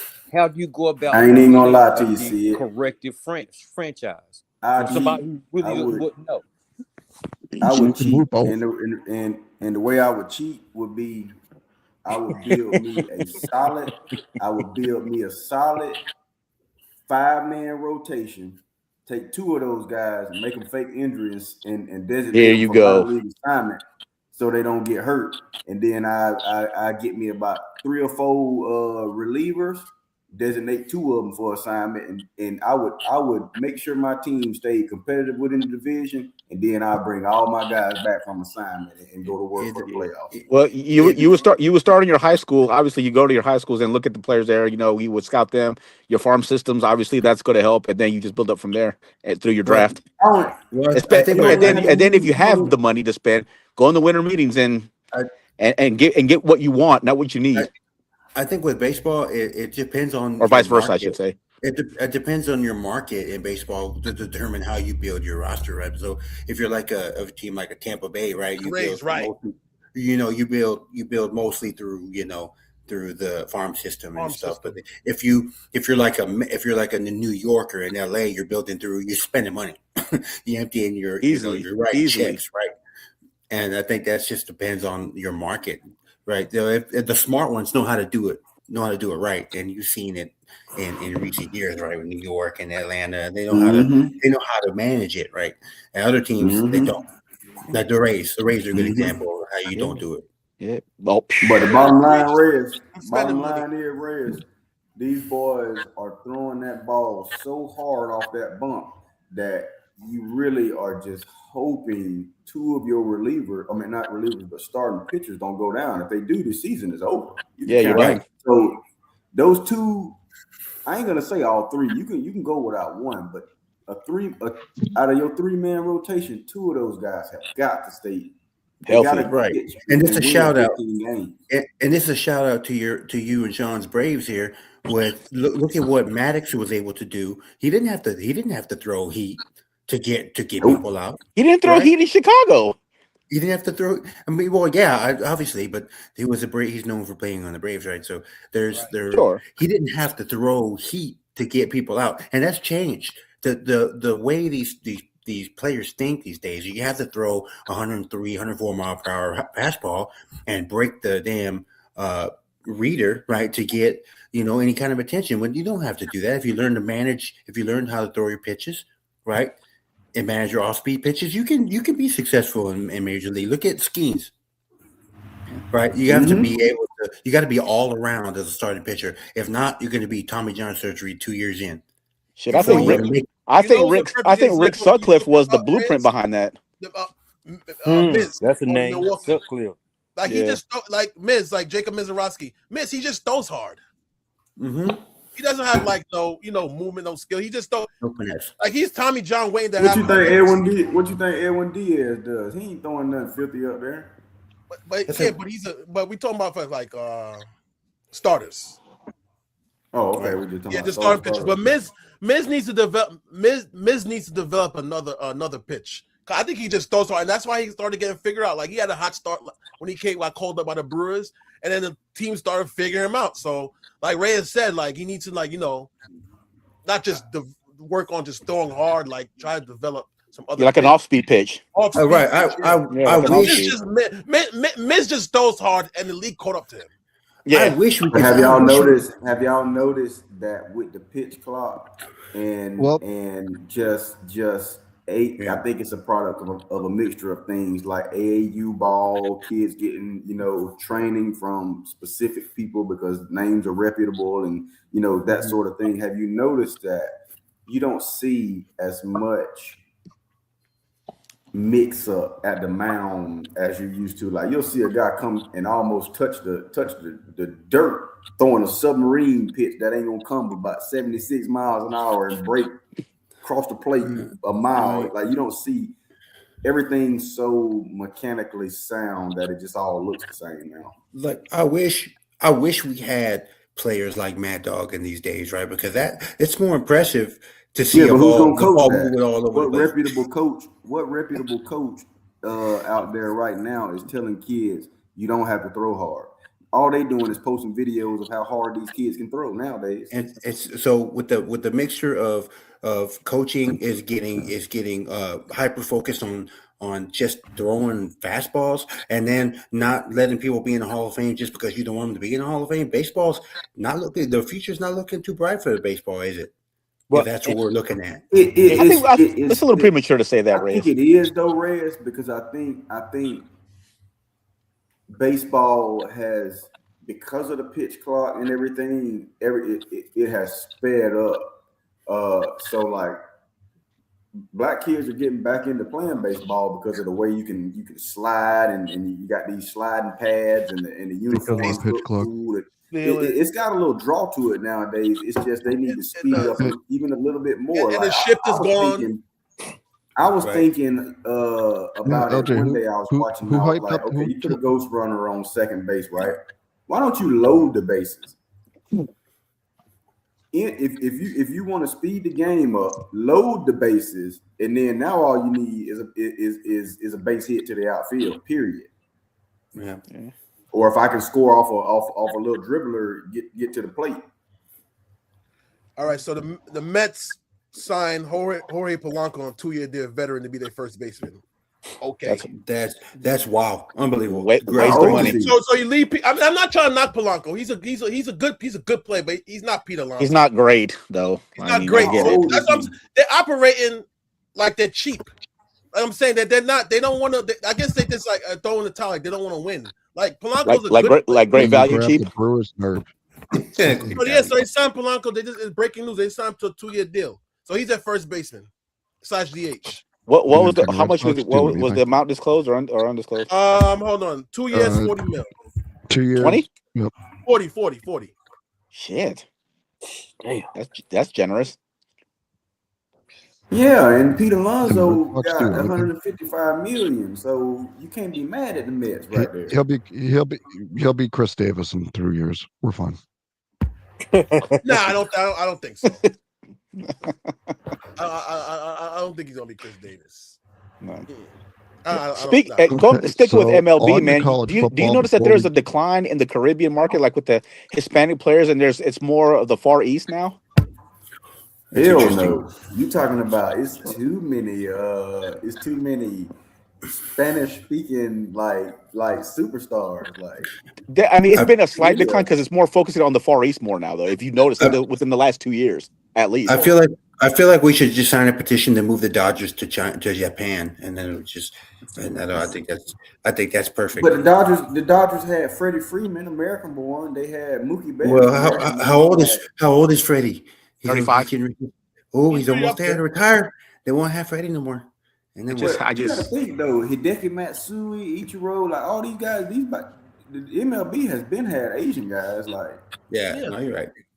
Yeah, no, just teasing, man. They've been had them, but it's just the Dodgers. The Dodgers, They yeah, got enough money to go got get enough money. Yeah. whoever they want. And it's a short And trip. It's a short it's flight. that win now Short flight, mentality. yeah. Yeah, that Los Angeles marketing, because I remember talking to a guy, and actually was in regard to basketball. He was from Manila.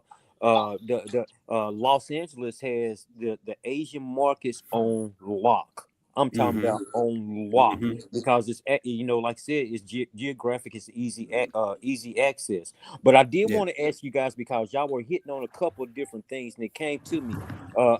Brandon was talking about Giannis and the development of the 3-point ball, and Reyes was talking about pitchers diversifying their pitches.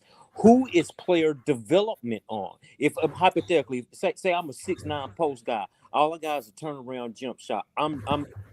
Is it upon the coaches in the organization in the offseason to mandate? See, you got to develop a reverse drop step. You know what I mean? Right. To complement your game, or is it necessarily on the players after they leave? Because improvement happens in Really the good question. offseason, not during the season. So who does that onus fall on? The player in his group or the team in their situation? Well, I think I think that's a good. It's both, right? Look at Wembanyama. Wembanyama has his crew people, but he also has the Spurs who are very tight knit, right? He's got Duncan, and he's got those guys to mentor him, right? And it happens all the time. And he's got a lot of that development where he can diversify his game. We don't know how do we know any of these other players are getting that same kind of treatment, right? So that's a good question.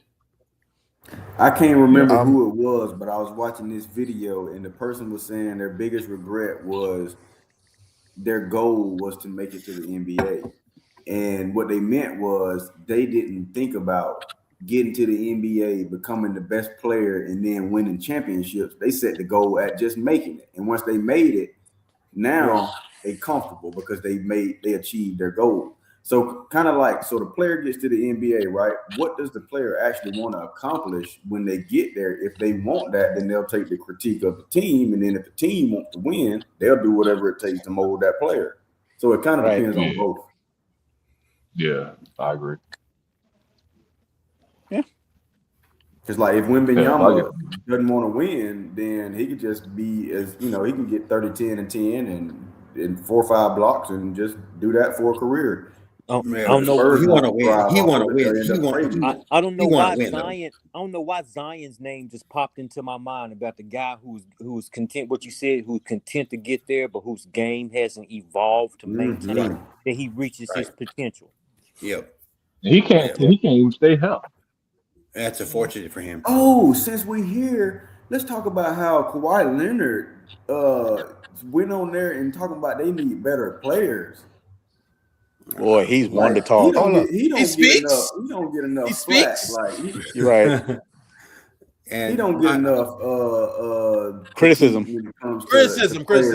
Yeah. And I agree. Of all the major superstars in basketball, all of them get heat except for Kawhi. Joel Embiid, you don't play. Steph, you know what I mean? LeBron, they get their heat. But if you look at the top 10 NBA players right now, he probably gets the least amount of smoke and accountability. I'm definitely. And to go out there and say they need better talent, and I'm like, and I've seen the dudes like, you're supposed to be the talent. What are you talking about? Right. Thank you. And I'm exactly. The best ability is availability. Right. And I've been disappointed with him since he left. Kawhi catch a flack because I'm a Kawhi fan, and even I've started giving him flack over that. But to that question, Sid posted like, who it's on. When you're a professional, I'm putting 90% of the onus on you. You got to have a desire to go out there and want to be better year after year after year. The greats go do that. The Kobe's, the Jordans, the LeBrons, they sharpen their craft, they sharpen their skills, and they come back. And what used to be a weakness is now at an average level or becomes a strength. And so when you're a pro and that's your job, because think about it, all of us have jobs. We work. In order to climb that ladder, you got to become better or expand what you do. Yep. And Right. so there's no coach for us to do that. We got to go out there and do it on ourselves. Now, some of us You're have mentors that we talk to, that we get advice from, but at the end of the day, the work is going to be what you put in. And I hold Oh yeah, for sure. professional players the same way. It's on you if you want to be better. If you don't have a left hand, to go out there and work on your left hand. As a grown professional basketball player, shouldn't nobody have to come tell you, man, you don't have a left. You need to work on your left. You know you don't have a left. All You know right, you Jalen check don't Brown. this have a out, left. Sean. I Ex- got a, and hold I got on, an example. except for Brandon Taylor, he don't have a job. He sells midweek. But check this out though. Check this out though. Steph Curry was an anomaly in that if he didn't have Mark Jackson motivating his type of play and letting him do that, he would never exist in the NBA because he would have been benched the first time he took a 30-foot three-pointer. So it Yes, kind of took but both of them. Curry so the changed the game motivation, and the way yeah. it's played based on his coach allowing him to play that way. I can see that point, but what I'm saying is the question was who is it on the player to get better? Who is it for the player to get better? And I put the It should be on onus the like, player. yeah, It should be Curry on the could have player. got benched. Mark Jackson Period. didn't bench him, but Curry put in the work to be able to hit that shot Yeah. consistently, Ran much Montrellis more up out of Golden consistently State. than history has shown. But And think so about it though, the way Curry played, excuse me, the way Curry played got him to Davidson.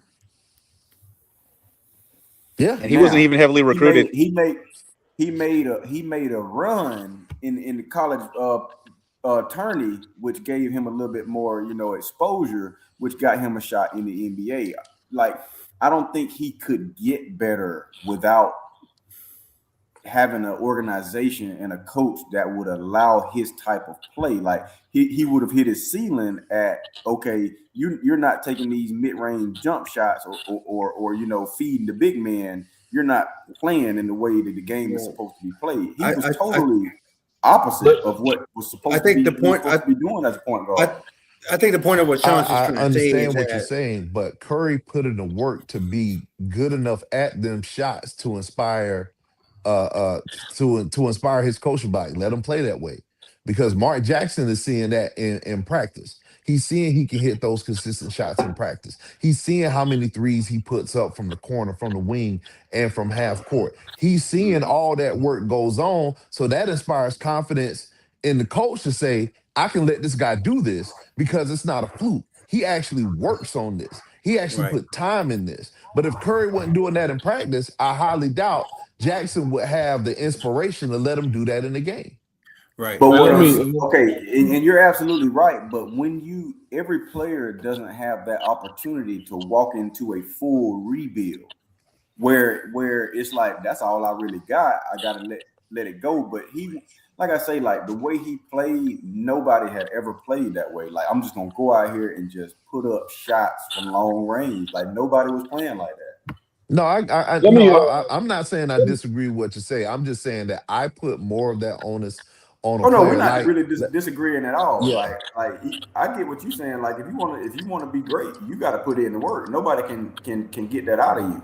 But I'm just saying, like some players, like I mean, I agree. Whatever situation they end up in, it's like it could mold what their ceiling actually turns out to be. Well, I think that's fair because we say that, like, take Derek Carr's brother David. I fully believe if he was in a different position, he would be his career would be looked at differently had he not gone to Houston. Yeah, right? And so that's why I think that's a very fair statement to make, LJ. Yeah, and that's why I say I agree with both of y'all. The system does matter, and I think I agree with Sean. A lot of that is on the player. Like when you see players like for example, like Michael Beasley. We ready to go to Michael football? Beasley had all the talent. Michael Beasley had all the talent in the world, but he didn't want it enough. So that's why his career turned out the way it did. Like Deion said it once before. If you're a dog, but see, that's you the got whole that thing, though, Mikael. Hold on. If you got that dog, you got that dog in you. Ain't nobody got to motivate you. You know what you need to do. There you go. See, that's what I'm saying is like, you got to think you've heard all these guys tell you, like Patrick Beverly would drop 30 on you in college. But they tell you when you get to the NBA, you have to play a role. And if you're not that guy, we could never really see what you actually was because the system wasn't about you. And that's why I say, like, I everybody agree. Yeah. Curry came into a system where it was a full rebuild. We got to go with what we got. Everybody doesn't get that same thing. Like Austin Reeves got the benefit of LeBron getting hurt and AD getting hurt and Luka getting hurt for him to show what he was capable of. Otherwise, he'd been a 15-point guy in like third option and that's your role. But to be able to see them in a system where they're allowed to do what they can do, they all were superstars at one point. And it just matters, like it matters what like the organization is seeing plus what the player wants to do. Right. But if you're putting and I think that to when you where have savants as players, as coaches who don't do, you know what I mean, front office people, whatnot, you got to recognize, and like I said, a savant at what they're doing. Steph Curry was a savant. He changed the whole game. Limited defensively, however, you leave him on the floor because you know he can go 5 for 5 in a 5-minute period. You know what I mean?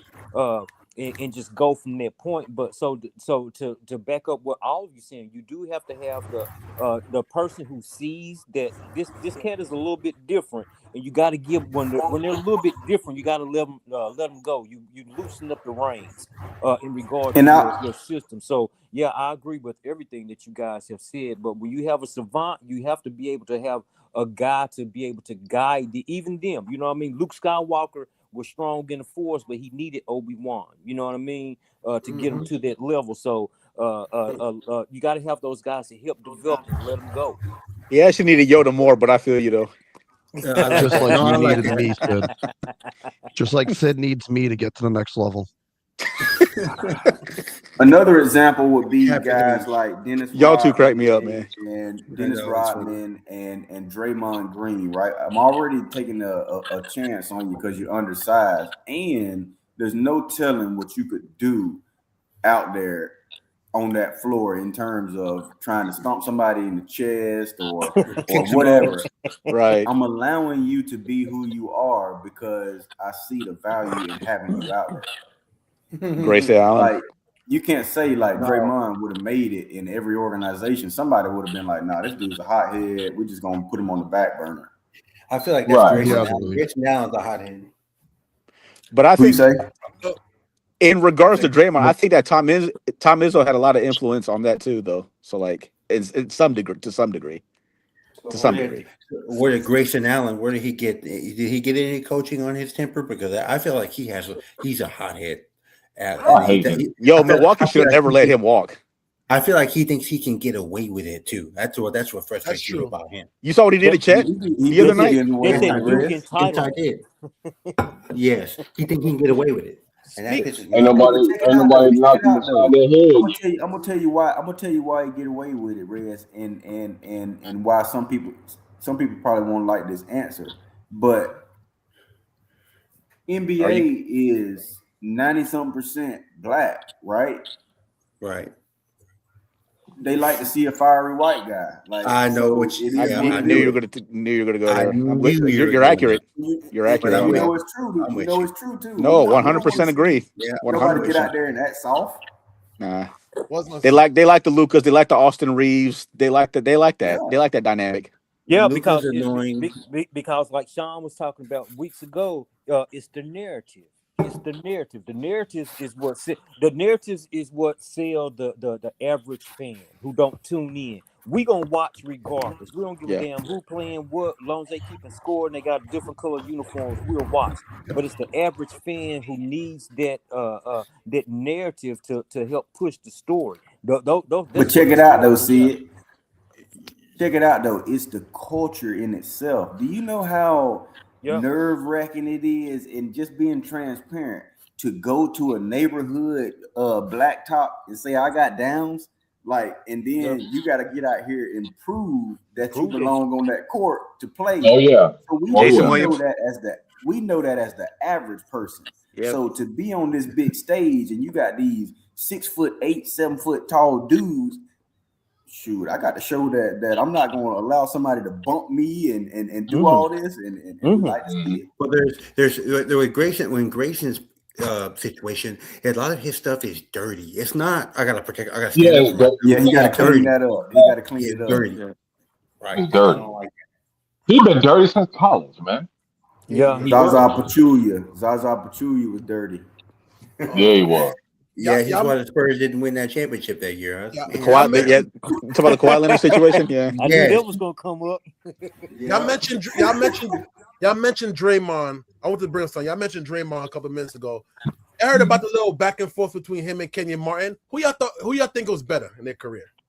Draymond Green by Draymond far. Green or Kenyon Martin? It's Draymond Green. No, it's not. It's actually. Well, I mean, I ain't gonna say it's not. That's your opinion, but it goes back to the topic that we had at the top of the show. With Yeah, Dak and Jalen Hurts. Jalen will have a better career, but Yeah, the same thing. but Dak might be a better player. Same thing with Draymond. I watched him from the rip. If you looked at both of them, you would take Kenyon Martin every time over Jalen. I don't know. I don't know. So Can we? I, To me, to me what separates and where the sidewalk ends is the resume. Can we ignore resume? I'm not I don't even. think I'm not so. even ignoring the We resume. can't ignore resume. I'm sorry. How many I first think- all defensive teams does Kenyon Martin have? Look, Has Kenyon Martin ever had a again, defensive you player of the can't- year award? But again, you can't discount the era because Kenyon Martin came in at the end of what I call Carl's kids, where it was a list of power forwards starting with Karl Malone in the late 80s all the way through the 90s. That was deeper than Atlantis. I'm talking about Sheed, Chris Webber, all those list of power forwards at the end of that run. That's where Kenyon Martin came in. So you're right.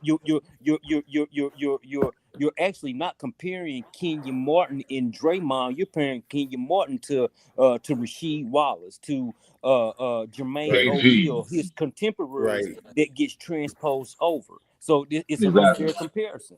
But you can say Right. the same for Ben Wallace because Ben Wallace was severely undersized and he literally Yeah. guarded everyone. Yeah, Everyone. Yeah, and that's the greatness, and that's Ben Wallace's greatness. Man was 6'7", 6'8", but he was granted, and that's what made them. You didn't have to worry about no Detroit a double team on Shaq with Ben Wallace because he gonna strength Shaq off the block. Right. So- But here's the thing, and the thing about Kenyon Martin that people forget is that he was a dog. Kenyon Martin was Yeah, he a was. dog in the post. Kenyon Martin was a better college player than he was NBA player. Hey, Let's not ignore that. See, you mentioned the dog that was overshadowed because of the era he came up in with Jermaine O'Neal. He was gonna give you 20 burgers on your head every night. It's that And whole, 10 rebounds. it's their whole era, and I kind of, like I said, I nicknamed them Carl's kids because they kind of came after Karl Malone. In the West, I mean, you had the Sheeds, you had all these list of guys, and y'all can do the research that came in 6'9", 6'10", that could do multiple things. Chris Webber in today's game would be ridiculous. Sometimes with Oh my God. Excellent, exceptional passer too. I mean, Chris Webber I'm was. talking about, and it's a list of them. So to me, you're not necessarily comparing Draymond with Kenyon Martin. You're comparing Draymond. You're comparing Kenyon Martin with his contemporaries, Dre with his contemporaries, and trying to mix the two, and it don't work. Yeah. Chris gonna Webber be would be a walking unfair triple either way. double in this era. So with Easy. players, Kenyon Martin and Draymond, I think Kenyon Martin was more athletically talented. He was better on the block. I think Dre is more versatile, and I actually think he plays the game smarter than Kenyon Martin. Oh yeah, I would attend. Yeah, I agree. And Draymond, yeah, he plays it smarter and a better passer. And I think he was an anchor on defense. So Draymond is better then. Draymond's better. Yeah, I think Draymond's better. Draymond's better. Yeah, but he's but a again, passer I defense. can't say that because. But and Sid, I agree with you with the athletic part, the athleticism by far, 100% agree. Draymond's But that's where but to me, that's where the sidewalk ends, though. That's where the sidewalk ends. Then who was a better jump shooter? Kenyon Martin. Who was better in the block? Kenyon Martin. Kenyon Martin.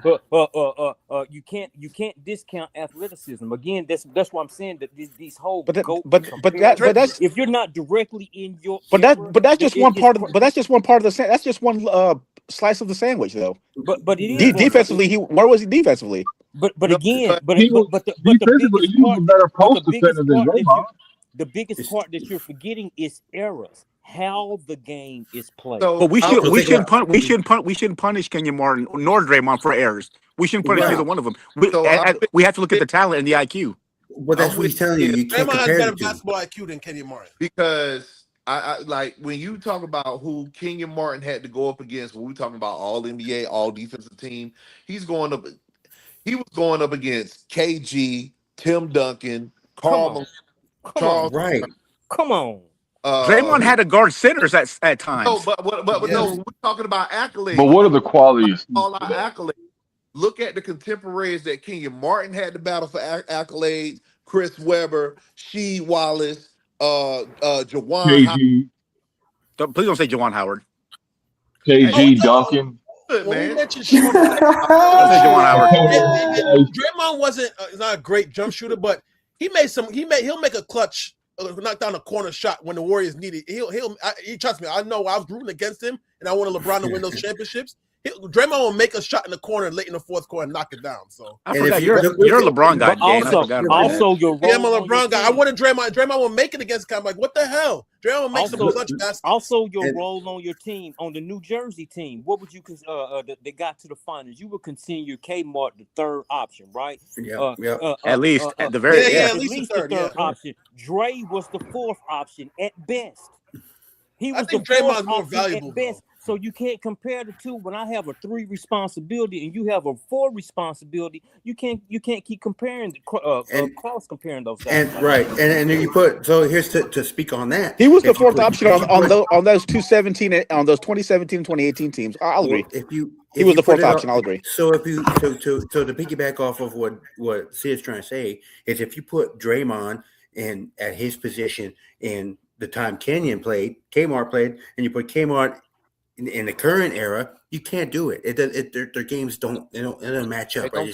They don't fit. Thank you, Reyes. They don't fit, right? So Kenyon Martin's game doesn't transcend to this era. It doesn't. And Draymond's doesn't translate into Kmart's era either. Because if Draymond is going up against Rasheed Wallace and Tim Duncan, But that's why I and all mentioned these Ben other Wallace, guys, because he it was don't so work. undersized. That's why I mentioned Ben. But Ben Wallace was Draymond's not 6'7" Ben and a half at best. Draymond's Ben not was Ben 6'7" and a half, but Ben was severely at a disadvantage offensively. But you also had the big guy in the sheets who could come in and do the things that he couldn't do to help balance it out. Draymond many times plays a 4 or 5, and you can't name a post player since that Golden State has ever had, other than KD when he would walk you down and shoot the turnaround. So it's different responsibilities. That's my whole deal. You got different responsibilities in a different era, and you're trying to you're trying to make a comparison, and it just don't fit. And you have And that. Ben, Just don't fit. Ben Wallace is 6'9". You talked about athleticism earlier. Is he really 6'9"? No, he's about 6'7". And Ben Yeah. Wallace, With the pro, he sits now. guys in the league. Hey fellas, I hate to interrupt y'all, but check this out. We slipped on the bowl season, and we got a bowl game today. So we Okay, got to write yeah. down this bowl mania so we can BT come eventually see. Remember how we did it? Yeah. Yeah. So it's the Mattel Lego Bowl with Boston College. So that's I remember how you that's did. why Yeah, BT okay, I came back. remember. Yeah. Yeah. Tell Lego Bowl. Here you go. Who gonna keep track of it? Boston College playing the South Carolina School of Beauty. Fisher Price Bowl, huh? Oh man, the Mega Blocks Bowl. No, man. Florida Gators playing nobody. You know what? Just like they playing just like Notre Dame, They playing we elected themselves. not Yeah, to go bowling this year. Man, fuck Notre Dame. Man, why is everybody so mad Just at like them Notre because Dame, they declined a bowl we've bid? opted out of going to No, bowl they games. did. Then they talk about this. Why everybody got beef with No, Notre Dame? I don't care about this attitude. Notre If Dame is there's talking. They two talk about teams who this shouldn't be in it, it's memorandum. James Madison and Miami. They Be- shouldn't be because in the it's the bowl at all. ultimate. I don't want to see Because it's James the Madison ultimate at all. move. Because the people are Yeah, pissed. no Miami. Regular people are pissed. No Fucking because Miami. James it's the Madison. Are you kidding me? Or Yeah, Tulane or whatever. I don't want to see these guys. it's the ultimate move in bitchativity. It's the ultimate move in taking my ball and go home. It's the ultimate move in entitlement that Notre Dame has pulled. That's I why disagree. I disagree. Right. I No, I disagree. don't. I agree. I disagree with that. Well, I hold don't on, get hold on, my hold I on. don't So, get well, my hold on. way. I don't get my Wait, way. I don't get my way, so I'm not going to participate. Right, When, and then hold on a this whole second. hold on. We hold are on, hold forced to on, watch hold on, James hold on, Madison. hold on, James Madison. hold on a second, Castro. Notre Dame is pissed after they picked their conference of the conferences that they could have chose to pick. They picked the weakest. They handpicked their weak schedule. They boom. handpicked. Tell So them. you Say it louder, Stan. not only that, you already got your NBC, you already got your Peacock money, you already got your NBC money. So you want it all. You want it all. And to me, that's a And piss then not poor only ass that, move. You have it they get a all, and guaranteed you did spot. not fall through. They were Yeah. heavy. It was like I was trying to explain to Craig Cornell, typing in all caps. Man, you can't explain He nothing was to Craig typing. Wait, Cornell. he was typing in all caps. Who was typing in all everything caps? in your hand. You have everything in your hand. You squander it, and then you bitch about squandering it. Come on, Notre Dame. Come on, Notre Dame. And then this whole memorandum of understanding next year being guaranteed to be in the playoff if they're in the top 12. Man, what That's is weak. that? You get That the is so schedule? weak. What? Yeah, get out of here. That's so And I weak. hope AD declined to put them on their schedule. They said they're gonna do it, and I hope Notre they Dame's do. weak sauce. And it's a shame, Castro, Major somebody weak. of your sports acumen trying to stand up here and defend that foolishness. Yeah, you can't defend that. Admonish them, Sean. I can't believe you Hey, did hold on that, a brother. second You though. got too Hey, much hey, hey, hey, hey, to be defending Notre Dame foolishness right now. Come on, Castro. hey, Sean. Hey, hold on a second though. Sean. Uh, my And spidey then senses was how you tingling a gonna little get mad bit at James Yeah, because Madison? I bet when I said Miami, they were more than tingling. I bet. Pause. yeah, I want to know why not. I want to know why not. Pause. I mean, my thing is like, And who should they play? why should y'all be in? Why? They beat Notre Dame, didn't they? Why should we not? Y'all had a bad loss We this year shouldn't be in. too. But Notre that- Dame, that- who did Notre Dame beat? That's what I don't get. And this again, I was explaining this to Craig Cornell to the point that it was like don't even try to explain it. In the criteria, the way that they explained it, the commissioner, whomever, they waited until the last week to add Notre Dame and Miami's head to head in to try to make it as fair as everybody as they possibly could at their point. Then when they added it in, it tipped the scales. To me, if that's the reason that you play head to head in those non-conference games to settle shit like this. Notre Dame had their opportunity and they squandered it. That's plain and simple. Plain and simple. I don't care about strength of schedule, strength of ranks. All No. Strength of schedule matters. Strength of schedule should matter, Sid. Come on now. If that's the case, But then even Notre if Dame you really doesn't have you an do argument add because strength of everybody schedule, that they it was beat, still splitting hairs everybody between that the they two of them. beat if that's the case, then Notre Dame really doesn't have a gripe because everybody that they beat in their 10-game win streak was ranked or power rankings USC highest to the very lowest at like 129. It was right in the middle. It was right in the middle. So what does that say about Indiana then? Indiana's in a conference. Indiana has the caveat that Notre Dame turned Neither, down. but Indiana Notre Dame turned it they didn't down. play Ohio It's State their or Michigan until the actual conference championship. But again, it's the choice. Notre Dame had a choice. They turned that choice down because they were trying to leverage their independence to where they would always win, and it failed this year. So they can't bitch about it. They can't complain about it. They tried everything that they could to manipulate everything in their advantage, and it failed. The numbers didn't lie. So and the only so and hold the on. two hold up, okay. And the two teams that Notre Dame played that were the highest ranked on their schedule, Miami and in Texas A&M, they lost Thank you. LOST. Lost. That's What is it. it? Thank you, Reyes. That's So they're quality losses. There ain't no quality in but so losses. you They don't. lost.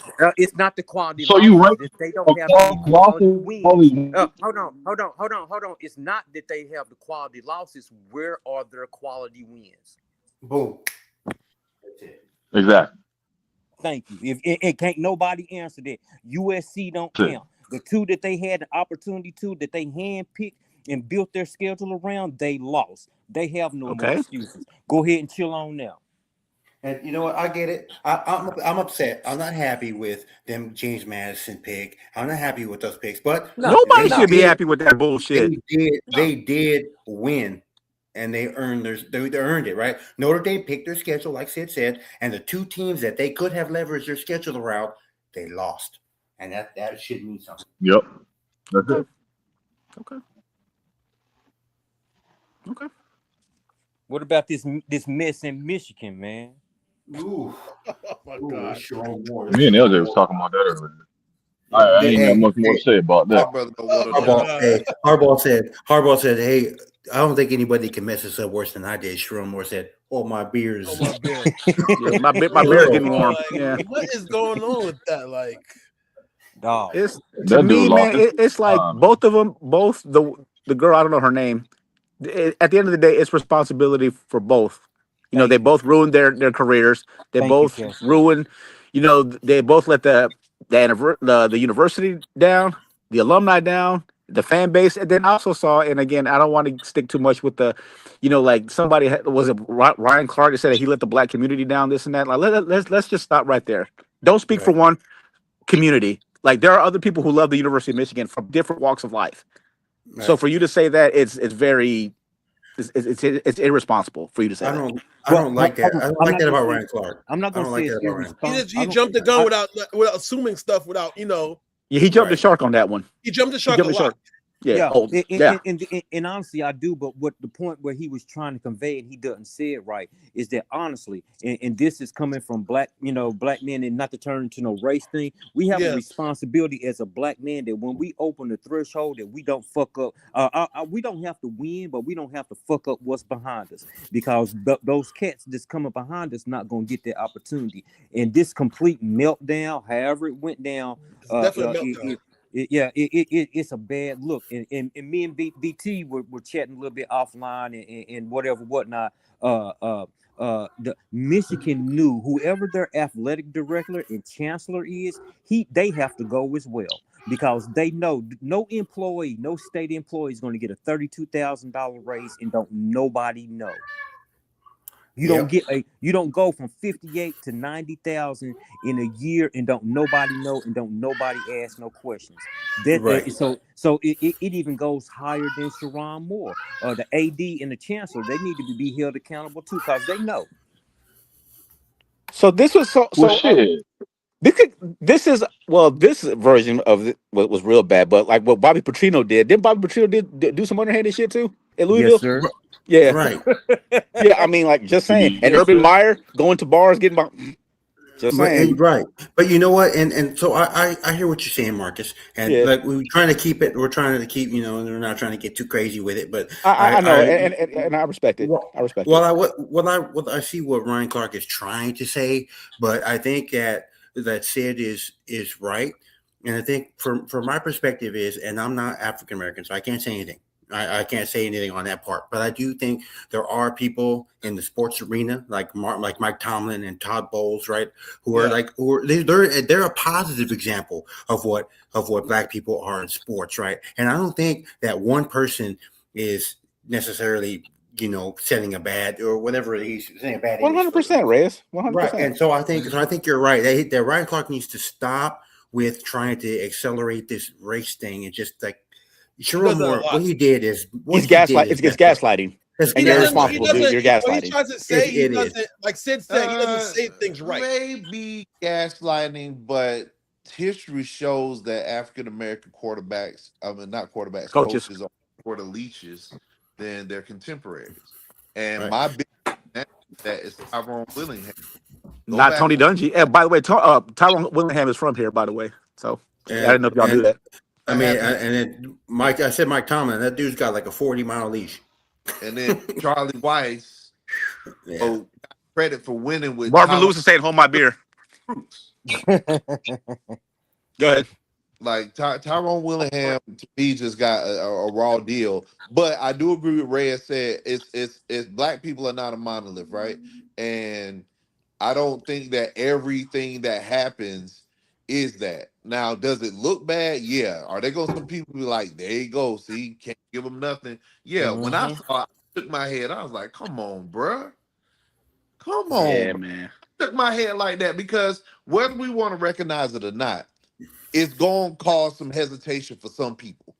Period. Yeah. 100%. 100%. And so, and now you got folks like, well, Rick Pitino and all these other folks, Bobby Petrino. Not Bobby Petrino's on that list twice for what he did in Atlanta and what he did at Louisville. Yeah, sure is. I'm surprised LJ didn't interject on that. Guess who's coaching again, right? But Jerome Moore's actions afterward. I think horrible. Yeah, they were pretty bad. His actions afterwards. I think M.A. Udoka went through it. Now he's coaching down in Houston, right? So you got folks that have gone through scandals and they've gone on to coach. But sometimes Isaiah Thomas too big. Isaiah Thomas.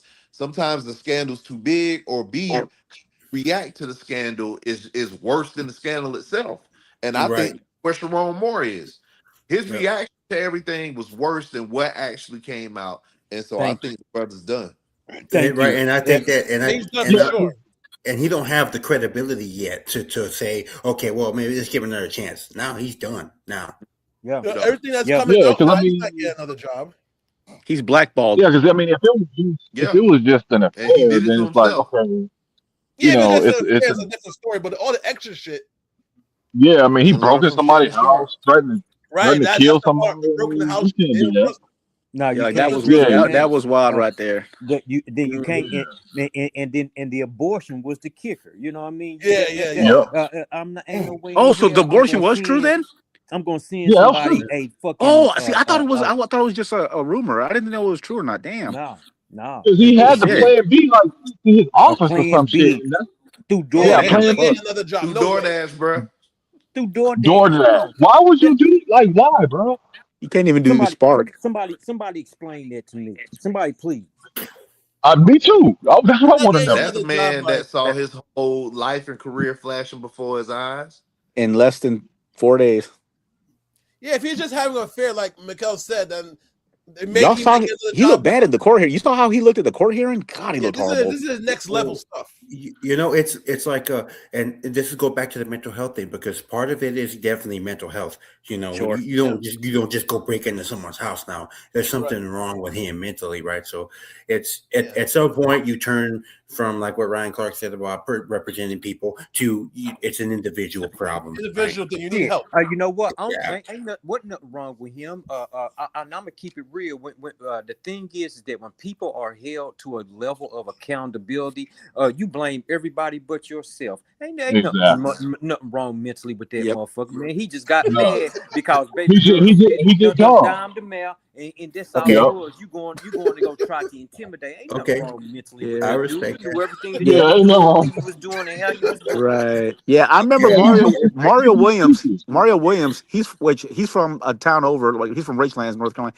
He went. Didn't he go to his baby mom's house and he started wilding out too? Like yeah, I saw that. I remember that video. So Mario, he's from here. He's from Onslow County, but he lives in Richland. Always, regardless of race, why is it always football players or coaches? Anybody related with football get associated in trouble more than the other sports? Why is it always something with a football head coach or a football player? Why do they always find themselves in these situations more than players from other sports? Like you don't see this. You don't see this much. You see this in basketball. You don't see this craziness in basketball often. You don't see this in baseball. But why is it always with football? It's always something. Like you ever notice that off the field, it's just something always happens. Yeah. You know what? Maybe we need to start a study, Dane. Yeah, like why is it always with? I get it though. It's always with foot. Like even with the Mark Sanchez situation, like he's a broadcaster. Why they can't just, you don't hear other sports athletes from other sports get into controversies that much as football players or coaches. Yeah, you're Why is it right. always? Football players. You're right, and Always. it's not as salacious. You know what I mean? And I got thinking about it. CTE. Castro, you live in North Exactly. The all Carolina. them blows to the head. What you say, Sid? That's probably what it is. Because you don't see the baseball players going and breaking his house to have sex or whatever, or none of that shit. You don't see this shit in the NBA often. But football, you always hear the craziest stories. Yeah. What'd you say, Sid? From Ray Carew. Ray Carew. You don't hear no baseball it's player always doing shit like that. over the top. You know what I mean? Over the It's top, always- right? Yeah, the Ray Carew shit was like the worst shit Ray ever Carew, he's imaginable. Yeah. disgusting. Like that. He should still be in jail. He's a disgrace. He needs to be dead. Yeah, honestly. or Why they let him Sandusky. out? Or Sandusky. Disgrace. Nobody, honestly, in my mind's eye, in all the years of football, I didn't think that sexually assaulting an 18, 19, 20-year-old man from a coach was even feasible. Honestly, I didn't. I really didn't until Sandusky. Like you said, football is always some top. shit. Like, what the fuck Yeah. is this? That can't just be normal. And then Like, Joe Pa knowing about this shit. Nobody, you don't see this shit. Yeah, on that the was sport. sad, man. Why That is was it always sad. with football? It needs to be a study. It's always with football. You don't see this in other sports, but football for every you always like the Sandusky. You always see some crazy shit. So Yeah, Sharon Moore going playing B on DoorDash. Like, what the fuck is that? Yeah, that was wild, yo. That was wild. Like, you don't see, I'm saying you don't see like minor incidents in the other sports, but not like the that. Queens that came out of Dane. I'm from Queens. I'm from Queens. That's Hey. 125th right there. I'm from Man. Queens. But for real though, like I'm noticing like it's always like even with the Ray Rice incident, like him punching his wife in the elevator, knocking on. What is that about? Like they don't see this shit. Like football players, like they can't control themselves. They Even not wild, just yo. players, coaches too. Coaches too. Like it's not just the players. The coach. Yeah. Why is it just with football? Look. There's always something. Look, and look. Raheem Moore's out here raping millions of fans, Falcons fans, and he ain't done. He ain't done nothing to him. That's cold. That's cold. Well, and I know that Dave Canales had a porn problem too. So like he was like a porn addict. So. Yeah, like he always say these fucking weird. So Urban Meyer getting lap dances. He's fucking married. Like he's in a club to do shit. What the fuck is going on? It's always football. It's always football. Urban Meyer was drunk too that night. So like you. Like you don't fucking hear about Craig Popovich doing anything crazy. Like, it's always something with football. Yeah, well, yeah, he actually did. He went to go have dinner with Kawhi Leonard. That's crazy enough. Oh, but I mean, like, yeah, but you know what I mean, like something off the wall, like some off the wall shit. You don't see it. I get it. You don't hear Terry Francona doing nothing crazy. That man is managing his teams and going home. Like it's always something with football. I don't know what it is, but it needs to be studied. Yeah, and Joe Maz too over in Boston. He's just the most. He's like Diet Popovich, yo. I like him. Yeah, but I don't get it. I really don't. Well, I do know. What's going on. And I'm like you, Dane, because it is, you know what I mean, over the top. You know what I mean? It's over the maybe not top, but yeah. it's always, just from left the polar opposite of extremes. But I will say this. Moore does not need to be the only one who bites the bullet on this. The young lady who's in cahoots with him, she has a responsibility to pay. 100%. Yeah, 100%. The athletic director, and the chancellor who knew. Because in these small communities, I'm gonna keep it real about your boy Lane Kiffin. In these college towns, they mess around. You know what I mean? When Lane Kiffin was at Tennessee, he was messing with a chick I knew, man, black girl, beautiful, absolutely stunning. But because everything was what it was, and as Brandon said, if they win, if Michigan is in the college playoff right now, that man is get prepared for a week 1 battle. Nothing will ever come out, but because exactly because they did lose the way they lost to Ohio State, it was like who the powers that be who knew this information, they turned the blind eye, and then when they turned the blind eye, it's on and popping. Who do you think is going to take the Michigan job? Especially in the group about why is football players and coaches getting in trouble or doing extreme more than, and see what people say, because it needs to be studied. Because I don't know what the fuck is going on really. Well, I've never seen Dane this animated. Yeah, but funny. When a motherfucking playing B from DoorDash, I'm like, what are you doing? Yeah, he's a wild boy for that one. But yo, like on some real shit though, like who you think is gonna take the Michigan job? Wait a minute. I heard Hold on. Diaz from Duke Hold might be a that question. candidate. Hold that question, Castro. It was Yes, hold sir. that question. Hold that question. It was kind of like y'all remember that scene in Baby Boy after Yvette done had Oh the my abortion, God. and Jody offered her some lemon heads. It's a Yeah. Yo, you. it's a mentality. I'm keeping it real. It's a Yeah. I mentality. mean, no, No, It's a yeah. mentality. that's accurate though. I mean, yeah. Yeah. Yeah. But and to answer your question, I like Les Miles. Les Miles at Michigan. That's just my personal opinion to Really? answer your question, Yeah. Castro. I think they pulled John Harbaugh away from the Ravens to coach Michigan. Sure, he's not going back. Oh, I mean, I said John. you said, I no, said stop, John, stop, not Jim. stop. Yo, I thought you said Jim. My bad. Stop. No, I'm Stop. just joking around. I don't know. It's going to be I an know. interesting. It's a very attractive opening. So let's see. Well, maybe not right now Yeah. until they figure out the legal shit. But I think after Maybe they Alabama. do, Maybe Alabama's OC or Georgia OC. yeah, it'd be not Mike Bobo. Mike Bobo. Well, Bobo. again, Mike Bobo is a lifer at Georgia. Sean will want him to leave, but I don't know what if Michigan want him. We shall You see. want Bobo gone, Sean? Yes. My deal is, and somebody who might know this, what was Michigan's recruiting class like? Is that still holding up? Because I know down here they were talking about one of the running backs. He decommitted, right? Yeah, decommitted. Yep. Yeah. Yeah. So that's the He's deal. tight. I mean, going forward, whoever the coach is, what type of team is he going to inherit? Yeah. I mean, if you don't look at these student athletes, man, obviously, with the commitments, you go to the portal too to see what happens there. But first and foremost, you got to fill your vacancy Yeah. Yeah. more than anything else. Fill your vacancy first, and then you worry about that later. Your head coach is going to attract your kids in the portal or who they commit to. So you want to focus on filling your vacancy first.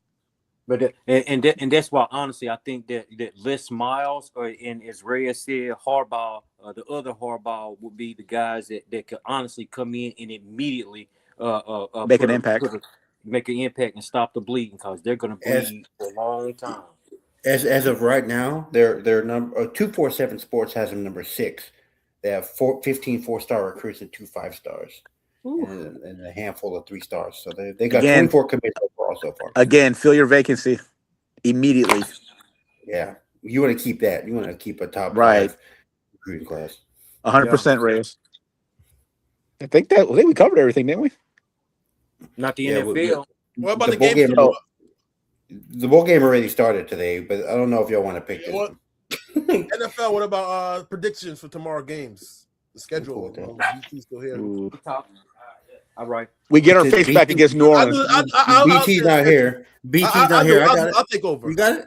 You got it? I got it. All right. Starting tomorrow, we'll go the first in the 1:00 games. We're gonna go with Jets at Jaguars. Jags. The Jags. Who the Jets got? Brady Cook starting Brady quarterback? Cook, Yeah, Brady Cook. Yeah, so I'm going with the Jaguars. Yeah, what's the line? Anybody got 13 Jacksonville 13.5-point favorites. Oh, you got the line raised? Okay, I don't got the line. Let's read the schedule. Over and under is 41.5. Oh, Okay. Take the over. Me personally, I'll take the under. Take the on over. Points. Yeah, the under and actually I'll take Jacksonville on the 13.5. I think they're gonna beat the shit out of You say you're taking the under, Sid? No, I'm on the points. I think it was 42, 41.5. You said, Reyes? Yeah, 41.5. Yeah. I can't see the Jets scoring a whole bunch of points with a backup quarterback, on the road against a team that's trying to position themselves in the playoffs. I just can't. Agreed. What are the Jags? 9-4? Yeah, The Jags are something 9-4, like right? that. Something like Yeah, that. I think so. Yeah. All right, Dan, they're you not see at the 4 yet. schedule. Dan, you see the schedule. I'll do the betting odds. All right, cool. All right, next game. Commanders at Giants. Giants. That's Giants favored by 2.5, 46.5. This is Under. this is the type of game that these New York teams win. The Giants are gonna win a game like this. I always go against them. They're gonna win. They're gonna win tomorrow. The Giants. They're gonna win. No one. They're way out of it. Commanders are out of it too. Giants are gonna feel like they're a playoff team. They're gonna feel like they're gonna magically play well. Kayvon Thibodeau, if he plays tomorrow, he's gonna look like a monster. Everybody's gonna play well. Abdul Carter might get his first snap tomorrow. Giants are gonna look good. I think Giants. This man said a half a tackle. Already. They like last year when they won off against the Colts and knocked them out of the playoff contention. The Giants. Speaking of Giants, who did JPP go to? Oh, JPP, I think he did get signed this week, right? Yeah, who did he go to? I forgot who he went to. Hold on. The fireworks company. Oh, stop. Boy, Reyes, you on a roll today, aren't you? Not as extreme as what these other guys do, but they always getting some shit. OSHA. He'll be on OSHA. Buccaneers. Oh, the Bucks? Okay. Yeah. The practice squad. Yeah, the Bucks. Gotcha. Didn't he play for them once before? Huh? Didn't he play for them once before? Yeah, he did. Yeah. OSHA? Oh, the Bucks. Stop, Reyes. He did play for them. He did. He You're also crazy. played for the Giants too. You signed with Agnew. Not good. Okay, next game. Cardinals at Texans. Texans are playing good ball right now. Texans favored by 9.5. The spread is 42.5. I'm taking the under. I'll take the under. I'll take the Texans and personally the under as well because I can't see. Is Brissett starting again? Anybody? Yeah, he's starting the rest of the year. Yeah, they might make it fun for a half, but the Houston Texans defense. Will Anderson, Danielle Hunter, them guys on the back Dexter side, Stingley. They bring the heat. I'm talking about they lit. Derek Stingley, I should say. Those physical teams, I will say this. We were having a conversation about old school defenses, physical teams that beat you up the middle. They are classic. They are every quarterback's elixir. See Patrick Mahomes. I've never seen Patrick Mahomes have a game like that in the years that he's been playing. Period. None. It's been rough overall for that Chiefs team, man. They beat the living crap out of Kansas City, and I enjoy every minute of it. So the Houston pass rush. Houston pass rush be getting to a quarterback faster than the Aroldis Chapman fastball, man. They're fast on the corners. It's definitely it's arguably a top 5 defense.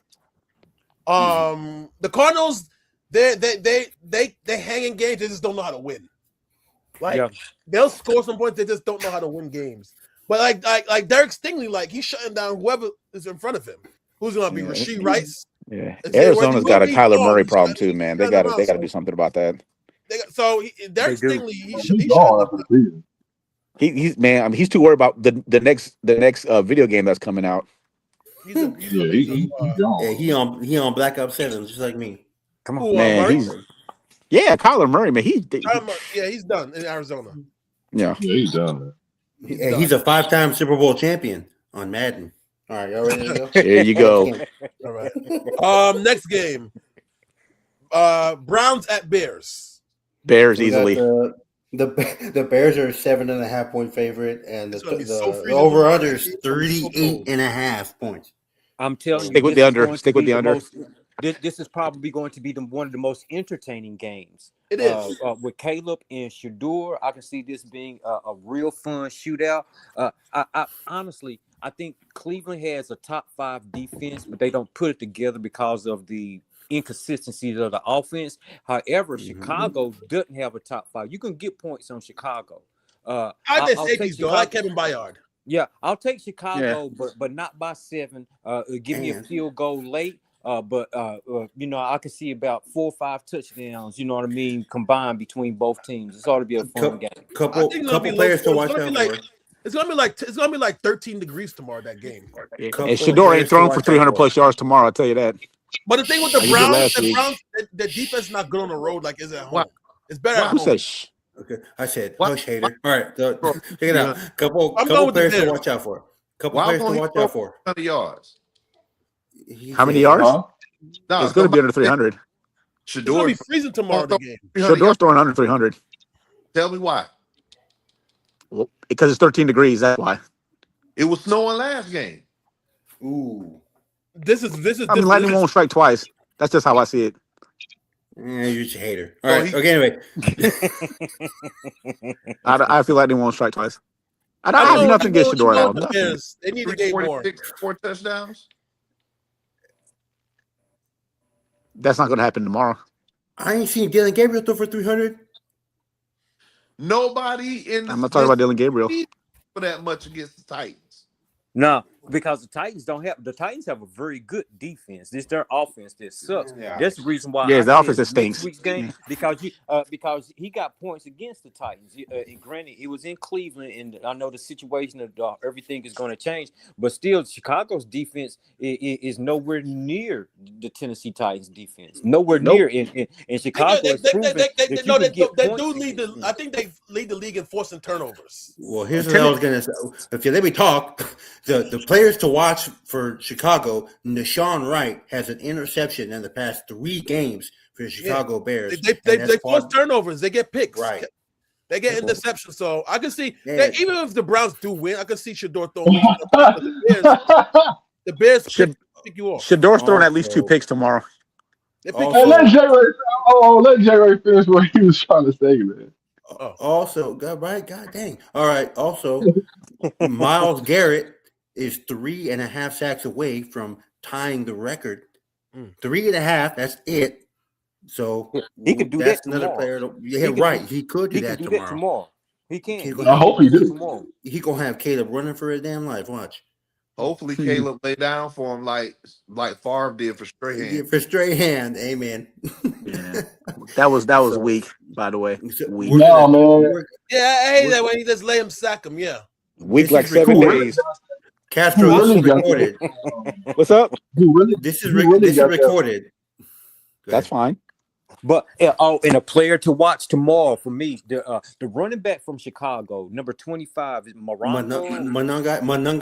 Yeah, Manungai, right? He's That's a gonna be a good physical. game though tomorrow. He is a physical running back. I watched him a couple times during the season. I really like him, especially between the tackles. He brings it between the tackles. You don't have like long speed, but you don't really need long speed as long as you can stay between the tackles, and it helps keep the Bears on schedule. So they're not looking at 3rd and 11, 2nd and long downs and distance. You can ground out or pound out that 4 yards. It helps your quarterback tremendously, and that's how Caleb has excelled with the run game. And he's basically doing what Cuba's been doing the last couple of weeks for us. Yeah. So anyway, so my last comment was this is recorded, Castro. So if Shador don't throw for 2 picks and he throw for over 300 yards, we coming for you. Yeah, and I'll make a public apology on the page. All right, okay. I have no problem with that. I have no problem with that. Why you hate? Right. I don't hate Shador, guys. Come on, I don't hate him. He's never done nothing wrong to me. I promise. I swear. I hardly mentioned Sanders. The thing about it is I'm actually with Marcus on that one. He's not throwing for no 300 yards on the Bears. It's gonna be 13 degrees tomorrow. It might just be a run game tomorrow. It might be. I think I mentioned that. That's why. But to finish up on the piggyback on what y'all were saying, criticism is not always hate. Thank you so much. We got to get out of that shit because you can't say anything to anybody without or even constructive criticism, and they automatically call you a damn hater. Right. They'll pull out the fucking Kleenex box. It's constructive. Even if it's constructive, they'll pull out the Kleenex box. I guarantee he won't do with it aloe. That's not with aloe. aloe. That's projection. So he's just giving a projection. He's just giving a projection. Or Kleenex. Okay, so that's fair. So we'll move on to the next game. A-Rod is not a Hall of Famer. Okay, Dan, go ahead. Next game. Oh wow. I'll go to the next game. All right. Ravens at Bengals. Cincinnati. Bungles. The Bungles. Bengals. Ravens are a 2.5-point favorite. The over/under is 51.5. Give me Cincinnati. I don't trust Lamar anymore. Wait, the Ravens are favored, right? The Ravens are favored, yeah. But give me Cincinnati. I'm going with the Bengals in this one. I'm going with the Bungles. I'm rolling with the Ravens. I don't know. Lamar doesn't look right. He doesn't look healthy. He can't run. I mean, he played a little bit better last week, but he just doesn't look right. I don't think he's 100% healthy. No, he's not. That's why he's going to sit down. You know what? He's not 100% healthy, but it was something that me and my brother, we were having this conversation. Mobile quarterbacks, when he came in, everybody knew about the super, elusive mobility. Mm-hmm. However, he tried so hard to prove that he wasn't. Now, I believe the time has come where his legs are almost at his most minimum effectiveness. Because again, he doesn't get out and do the things that he's running 5 yards and getting out of bounds. 4 years ago, he was running 5 yards to get to the end zone. And so Right. it's a Yeah. difference in just watching him play. So I think that with that, trying to prove, you know what I mean, that I'm not just a mobile quarterback, along with teams, they catch up to you. They catch up to you. I don't care who you are, what sport. They're good enough where they you know, it creates almost a blueprint on how to defend you. And then you take in consider that as much as I love Derrick Henry, he's not been Derrick Henry of old, even like last year, where he's not threatening. So you can't get the play action where Andrews can get open on the backside, Zay Flowers can get open on the backside. So it's something, honestly, to me, to be seriously watched, you know, to look at. With that being said, the Bengals can't stop a cold, man. The 6 of us, put the 6 of us and 5 more cats, minus Brandon Taylor, we can get a touchdown against the This Bengals. dude, They he are stayed poor. taking, boy, y'all crap me up, man. I swear. But they did do a good job in the previous matchup. Yo, yeah, I they will did. say, yo, Lamar scored last week though, didn't he? He did. Yeah. Well, Lamar's not. He's not inept, but I mean, he's No, he's not healthy. He's Hey, just not the yo. same. I get it though. But yeah, Okay. you're right. We could score on for real. Yeah. What's the next I'm game, going with the Bengals. Go with the Bengals, and I think they felt like they knew they could have won last week. They let that slip away. I think they're gonna win this week. I'm going with them too. Next game. Watch. Hold on. Okay, Raiders at Eagles. Go ahead on with that bullshit, man. The Go ahead Eagles on. are for real. Eagles are a 12.5 point favorite. Go ahead on with that bullshit, man. Yeah, for real. Next. Next. I'm gonna go with the Eagles. But on this. Yeah, don't We go don't on the need limb an now, Dane. explanation. We don't need no I'm gonna go explanation. with the Eagles. Forget the Rays because I picked them for they got We smoked. don't need your explanation. Hold on It's now. the Raiders. Half hour dissing Jalen Hurts, and now we just gonna bypass the Eagles. No, I don't think so. We picking I'm the picking Eagles. The Raiders are Sean terrible. is right. We're Sean is more or right. less bypassing the Raiders because The Raiders are Sean, terrible. hush. they're Y'all hardy hush. har. But Y'all tell Raiders this- don't have a chance this game. The Raiders got actually the Raiders got a fighting chance in this game, but the Raiders are a bad team. And me, like I said, I watch and talk with my brother, so I will reference him. Good teams make good plays when it's time to win. Bad teams make bad plays when it's time to win. The Raiders are the epitome of that shit. Gino, Raiders make they are bad the epitome. all game. They are the Thank you. epitome of They have a no bad offensive team line. that Check makes it out. bad They can't run the plays ball when because it's of the time to offensive win. line. The Thank quarterback you. play is terrible. They got a tight end from They Georgia. can't stop the run. They're a terrible team. Yeah, they are. What you say, They Mikhail? are. Yo, Real they Mikhail, are. don't do that. Don't stop, Mikhail. Mikhail, And the Mikhail Eagles, didn't say Bruh, anything. You Mikhail didn't say listen to anything. it, and Sean and this heard is you. the type of That's it. game. This is the type Hold of game where the team can on. get healthy. No, Mikhail didn't say anything. I heard you slip that in talking about they got. I heard you slip that in.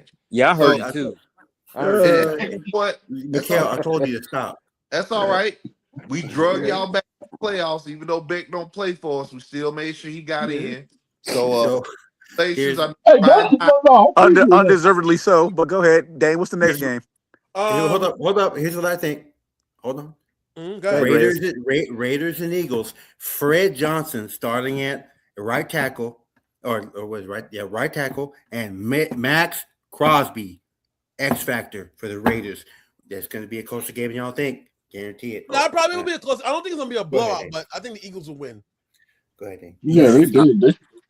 Well, again, don't go on a limb there. But if they lose this game, then the Eagles really have some serious problems. Boy, the damn city's going to melt down, buddy. I tell you that. They'll probably tear down the Liberty Bell. Cowboys win the division anyway. I know, right? They're going to tear down the Liberty Bell because they lose that game.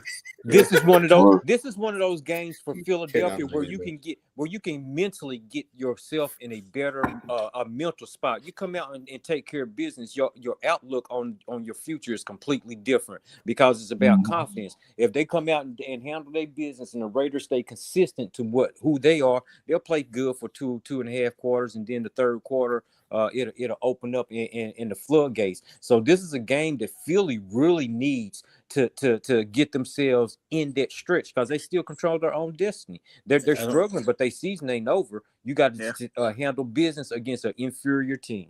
I have not seen them have the motivation to do that, but okay, I agree with you. Yeah, And they've dropped what three? This is what three straight they've dropped, right? Yeah. They dropped 3 straight. Yeah. Get out the And snot. No, you have to do something to get that perfect. confidence up. Yeah, perfect time to get your lick back against the trash Raiders. ass Raiders. So yeah. You think the Falcons? We might be you're in a trash, position but you're we in. ain't gonna be trash ass. Hold on now, dog. Hold on. Yeah, I mean, if it Just barks be- like a dog, it ain't a chicken, brother. you can. We might be trash, but we ain't trash. We might be trash, but we ain't trash ass. Hey, Castro, you can thank the Falcons for being where you're at right now. No. Okay. Well, Yeah, I mean, who does Carolina have this week? the Aints.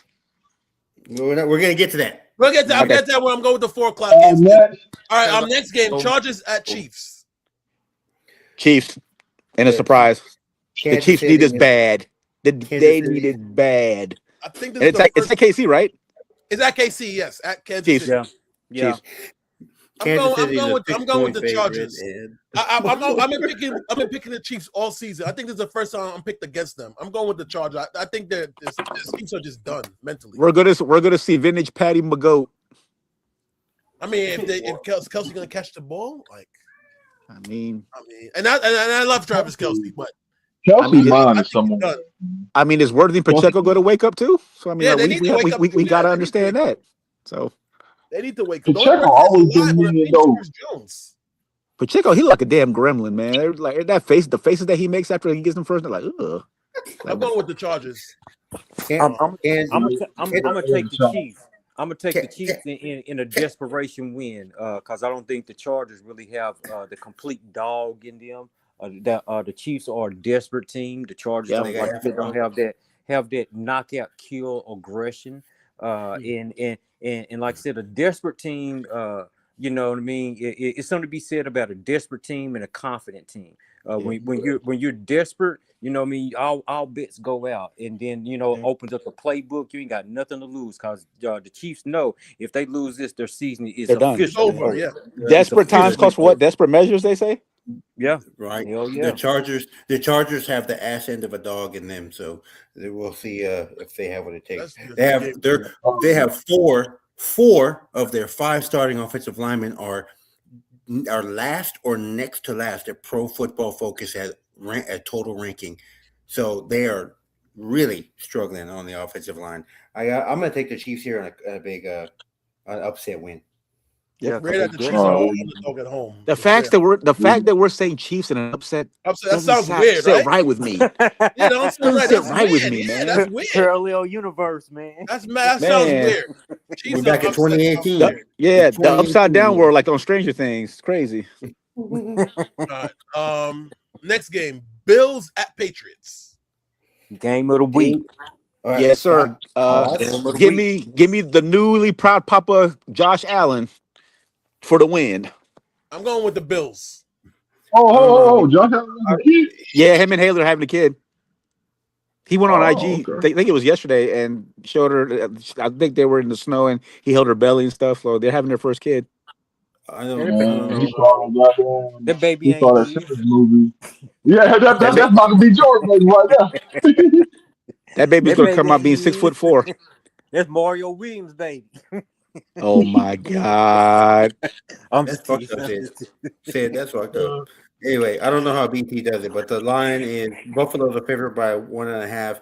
The over/under 49.5. Ooh, Actually, 49. I'll take over on the points because I think it'll be a shootout. It'll probably like 30 to be a 27. shootout. Yeah, 30 to 27, something like that. Yeah, It's I a can critical see it game. being a shootout. Yeah. Josh Allen running. Critical game. I like Buffalo in this game. You know what I mean? Yep, The same. Patriots are a good team, but they're who they've beaten is a little bit questionable. And I think that honestly they're just closer. They're just closer of all the division teams. They're probably the closest, along with the AFC Central, where it's just a clusterfuck. But I think that New England isn't that much definitively better than Buffalo. And besides, Buffalo Agreed. got to get their Yeah, lick back anyway. So, They and the do. yeah, I fact got that Buffalo. he didn't Drake May didn't throw a touchdown in that game was crazy. The first meeting No. was it Drake May didn't throw It that was first somebody meeting? who didn't throw because I had him in Yeah, parlay. I believe it was Drake. yeah, Yeah. yeah. All right, next game. The 4:00 games now. Colts at Seahawks. Seahawks are a 13.5 point favorite. 42.5 over. Give me Sea Seahawks. Chickens for the win. Sam Darnold's I'm playing going incredible with the football right Seahawks. now. That's a tough place to win for the visiting team. I think the Seahawks are clicking. I'm going with them. Yes. Yeah, I like the Seahawks in their run game. Actually, their Seahawks sharpened the run game. Walker, they Yeah. silently go about doing their business. Right. I think that the addition of Phillip Rivers for the Colts and then still having a great running game with Jonathan Taylor, I don't think it's going to be enough. I think the Seahawks are soundly going to win this game. And their defense is too strong, man. Yeah, yeah. All right, I'm going with the Seahawks. All right. I sure next do game. miss Tank, man. Huh?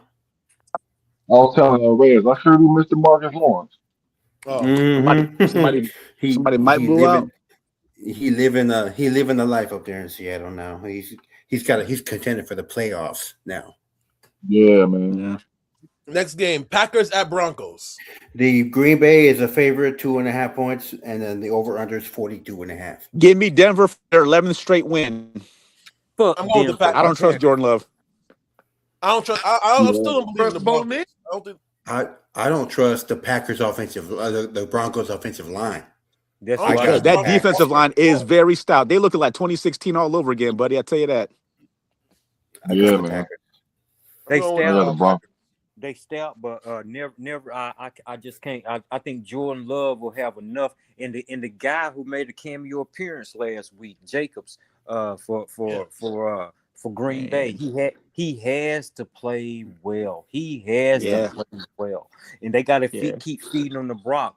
When he played well last week, you saw the results. You know what I mean? It frees up. Yeah. The run game just frees up so much things, especially on play action and with all the advents of C gap and the spreads. Play action is bread and butter. It's like the sun rising in the east and setting in the west. You can get anything that you want once you get those linebackers to commit. You got one-on-ones on the outside. With Yes, it being said, like I said, I can't. I just can't see. I hate the Broncos. My stomach cramp. The Hate the Broncos. How The you, Broncos. hey, how you think I feel saying that? Man, How you think I feel saying that? I still ain't over 2016. Yeah, so How you think I feel give me the saying that? Packers. Yeah, I feel you, man. So I like the Packers, man. I like the Packers. I like the Yeah, Packers. I I got think it's a And Michael defensive game, Parsons so I'm has a picking the game. under. And Michael Parsons has a game. I'm taking the under on this one for sure. Yeah, Panthers- absolutely. Panthers at Saints. The Carolina is- keep pounding, baby. Bryce is playing great. We got to get our lick back. It's at home. It's in a hostile environment. No, it's in New Orleans. That's what I said. It's in a hostile. That's what I said. It's in a hostile environment. No, Panthers at home. Okay, yeah. Hey, you gotta listen, Dan. This dude is entirely too. We got to get our lick back. We got to maintain that first place in the division. We Let going me 8-6. read the odds, Castro. Carolina, baby. Let me read the Bryce. odds first. God dang it. the Carolina's a favorite, 2.5 points. The over under is 40.5. God dang it. Let me read the odds first. 40. I got Carolina. Saints. I'm And, I like that D tackle I'm y'all taking the got Saints. Derrick Brown. He a I'm big, taking he the a Saints beast. every time I jumped on. My bad. Go ahead, Mikael. Go ahead, big dog. Oh no, I was just telling Castro I like what's his name? Derrick Brown? Yeah. Yeah. I like him. He's real good. I like him. I like Upset special. Upset Mhm. of the week. Saints over Panthers. Yeah, me too. Saints Cause over the, Panthers. Me too. And nothing against the Panthers, really. You good? When we win, the apology must be louder than the same as the I disrespect. That's cool I though. apologize because every time the Panthers, they're improved, but I think they're inconsistent. Like 100%. 100%. Yeah, because they played against the Saints after coming off that win. Who did they beat the week before that? The Packers in Green Bay, And then we beat the Rams. No, the Rams. the Rams. It would be the the Rams. Rams, yeah. No, when they lost, early in the season when they lost to the they got blown out by the Saints 30 to when they lost to the Saints at home early this season. They played the We Saints. no, because we got blown out by Buffalo at home, 40-9. They That did, but they game? also lost to the Saints at home too. Yeah. That's what I'm saying. We gotta get our lick back. We gotta get our lick back. But the Panthers beat somebody the week before that. I think it was at Green Bay. They won that. I think it was We won in Green Bay when I was out in California. Green Bay, yeah. And then they Mhm. played home against the Saints. The Saints smoked them. So what I'm trying to say is that the Panthers got to prove to me, like if they want to be, win the division, they got to prove to me they got to win this kind of game. We gotta win. We gotta win the games. We gotta win. And then we gotta. I know it's a divisional game, but still, you got to win this game against a team that's complete. Of course, and then we gotta play Tampa twice. I get it. And then we gotta play the Seahawks. Last time they surprised everybody and won in Green Bay, and they came and played home as they got blown out. So they got to say, of course. Saints won last week against the Buccaneers on the road. I think that I don't think the Saints are terrible. It's just that they're learning. But I think they could win this game because the Panthers next week they'll come out flat after a win. So Dane. So you're picking the Saints? I'm going to pick the Saints. Yeah. I pick the Saints. I respect the Panthers. I pick the Saints. I respect the Panthers, but I'm picking the Saints because Marcus has replaced Dane is on this call, the person who liked to interrupt me. So I'm gonna pick the Saints to win by 10. It's cold. Someone passed me. It's a cold word out here. All right, bundle up. But hold on, hold on. Go ahead. Go ahead. Sorry. Go ahead. Personally, I like the inconsistency of them because I've been watching Carolina. They play up. I think they went like 2-2. They were trading off games for a while. I can't remember what the record was, and that frightened me. But with that being said,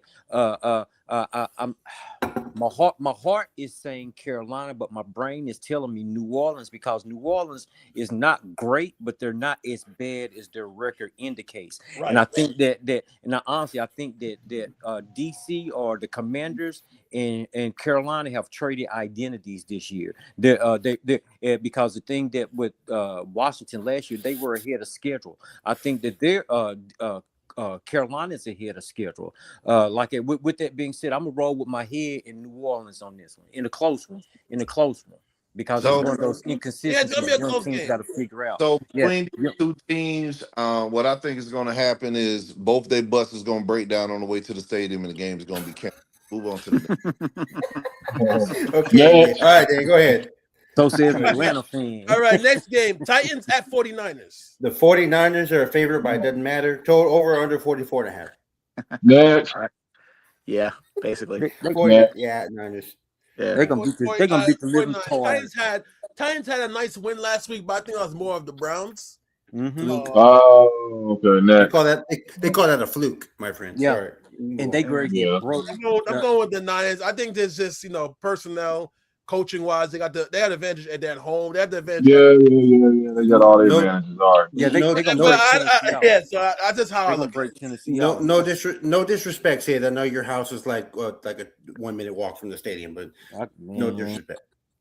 Nah, hell no. They dumbass fans be parking in my parking lot, man. I hate that shit. Man. It's like everybody in the city got our gate code, man. It's like you pull up, you get to the Davidson County line, like here's the gate code. All right, next game. Lions at Rams. Rams are a 6-point favorite, over and under 44 or 54.5. Great game. The Rams. Ramsey. I'm gonna take the Lions. Yeah, the Rams.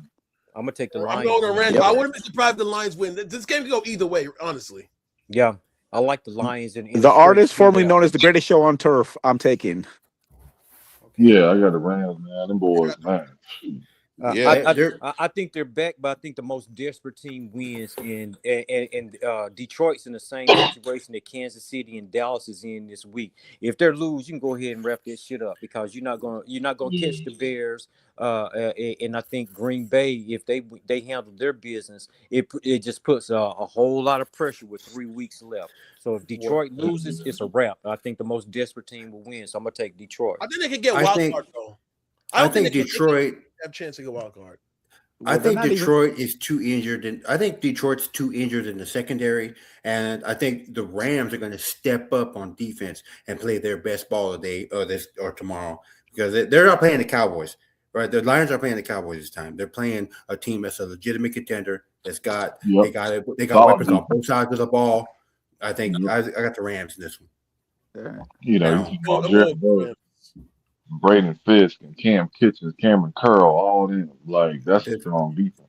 The that's a Lions play strong defense. The Lions play man-to-man defense more than anybody in the league, and I think the Rams are going to eat up man-to-man defense. And the Rams. Here's the thing about the Lions. The Lions. Oh yeah, Stafford elite to that shit. Yeah, the they'll lead to that Lions- shit though. I They agree. too And banged up. the Lions are averaging 10 points per game fewer since Dan Campbell took over the play calling. It makes He's it not a the good only play reason. caller. The only Good reason stuff, they beat Reyes. the only reason they beat the Cowboys is because it's the Cowboys. They want to play. They're going to play their best ball against the Cowboys. This is not the Yeah. same. It's they're playing the Rams. I think the Rams are going to show up and they're going to beat them. Yeah, but I mean, we played our best ball against the Cowboys. Just saying.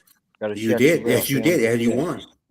Yeah, you did. You got a nice little fluke win right there. That's hey, you know what? You may not get a Super Bowl, but at least you beat the Cowboys, right? All right, let's keep going. I mean, you won't either, but go ahead. Sunday night game. Vikings at Cowboys.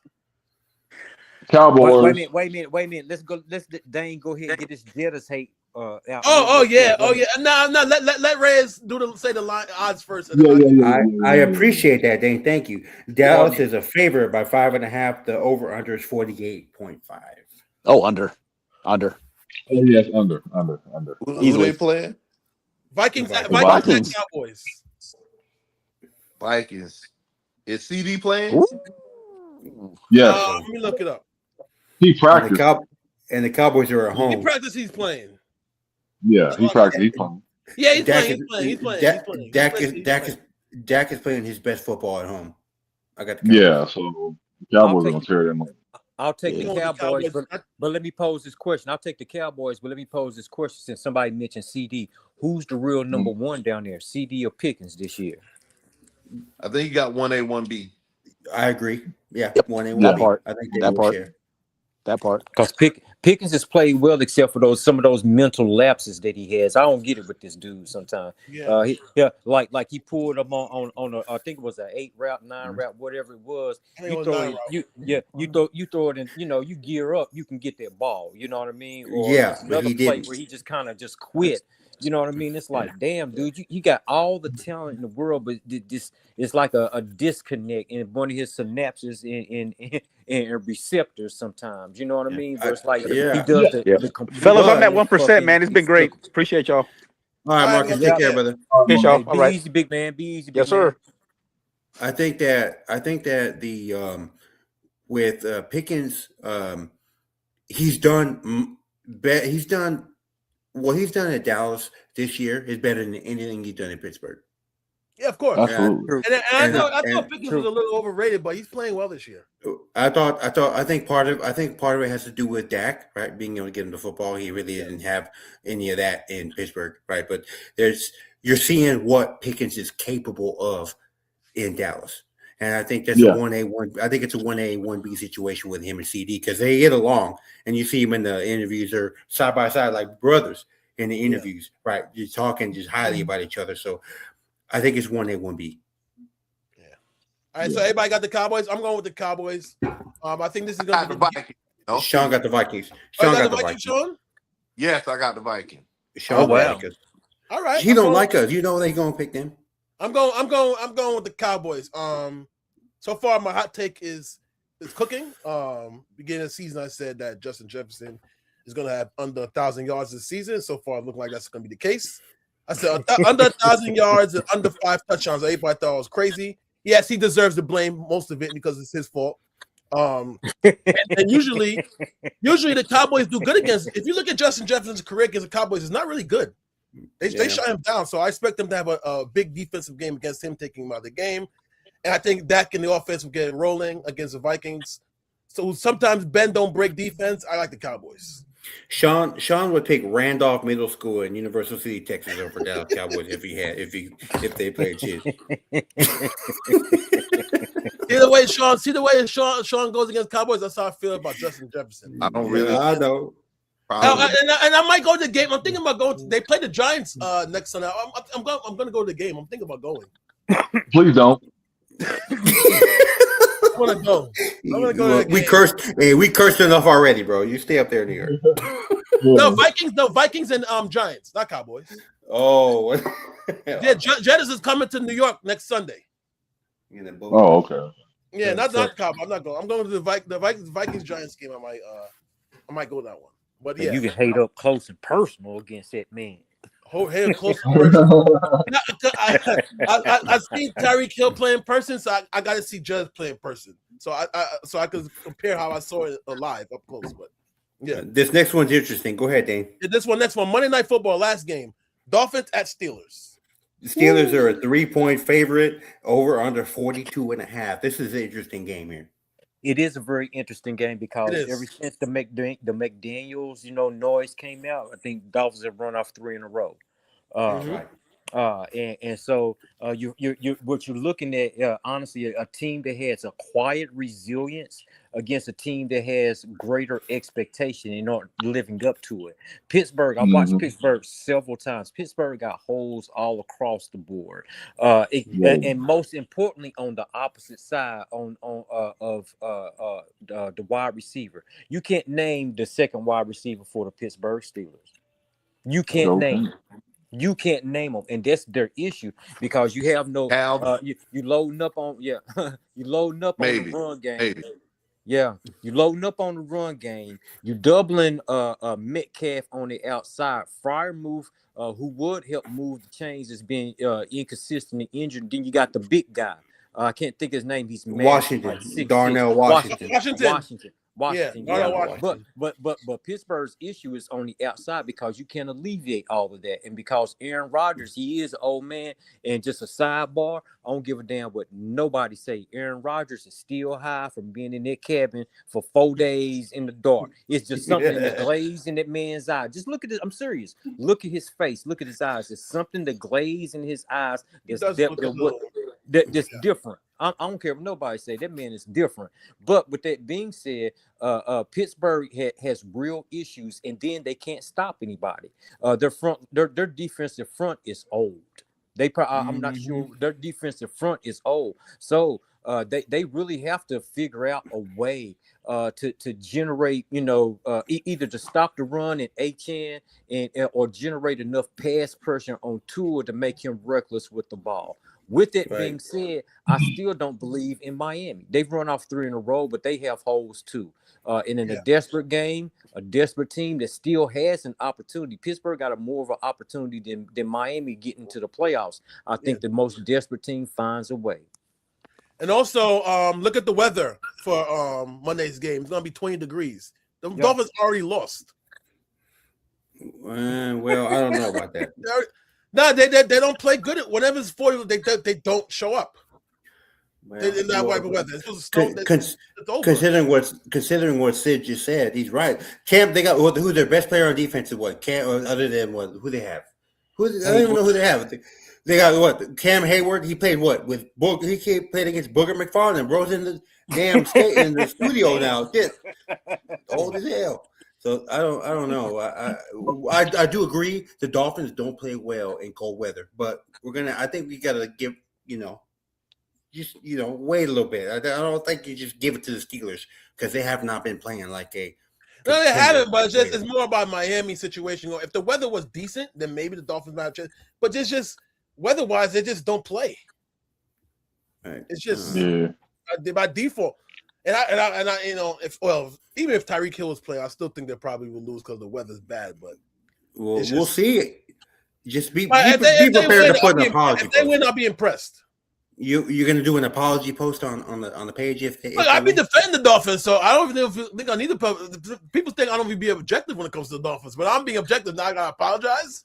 when Tyreek plays, maybe. Now, if Tyreek Hill is playing, then I'll have singing a different tune. Okay, all right. That's cool. I got the Dolphins just because they have the momentum, and Pittsburgh does not. Yeah. I'm gonna go with the Steelers. Low scoring game, win an ugly game type of game. That's how I'll go with. Look at Phil's comment. Okay, thank you. Whoever picked Vikings. You said I've been consistent with the hating on the Vikings. Cowboys Phil, get the win. Sean Phil said, "Thank you so much for picking the Sean, Vikings." I'm a hater. Brandon comes out of nowhere. He comes out from the top rope. My pleasure. Yeah, right. Cowboys for the win. Yes, thank you. Just for that, I'll pick the Patriots to beat the Bills. Hell yeah. Picking the Bill. I'll never pick the Patriots. Fuck the Patriots. The Vikings suck. Fuck the Vikings.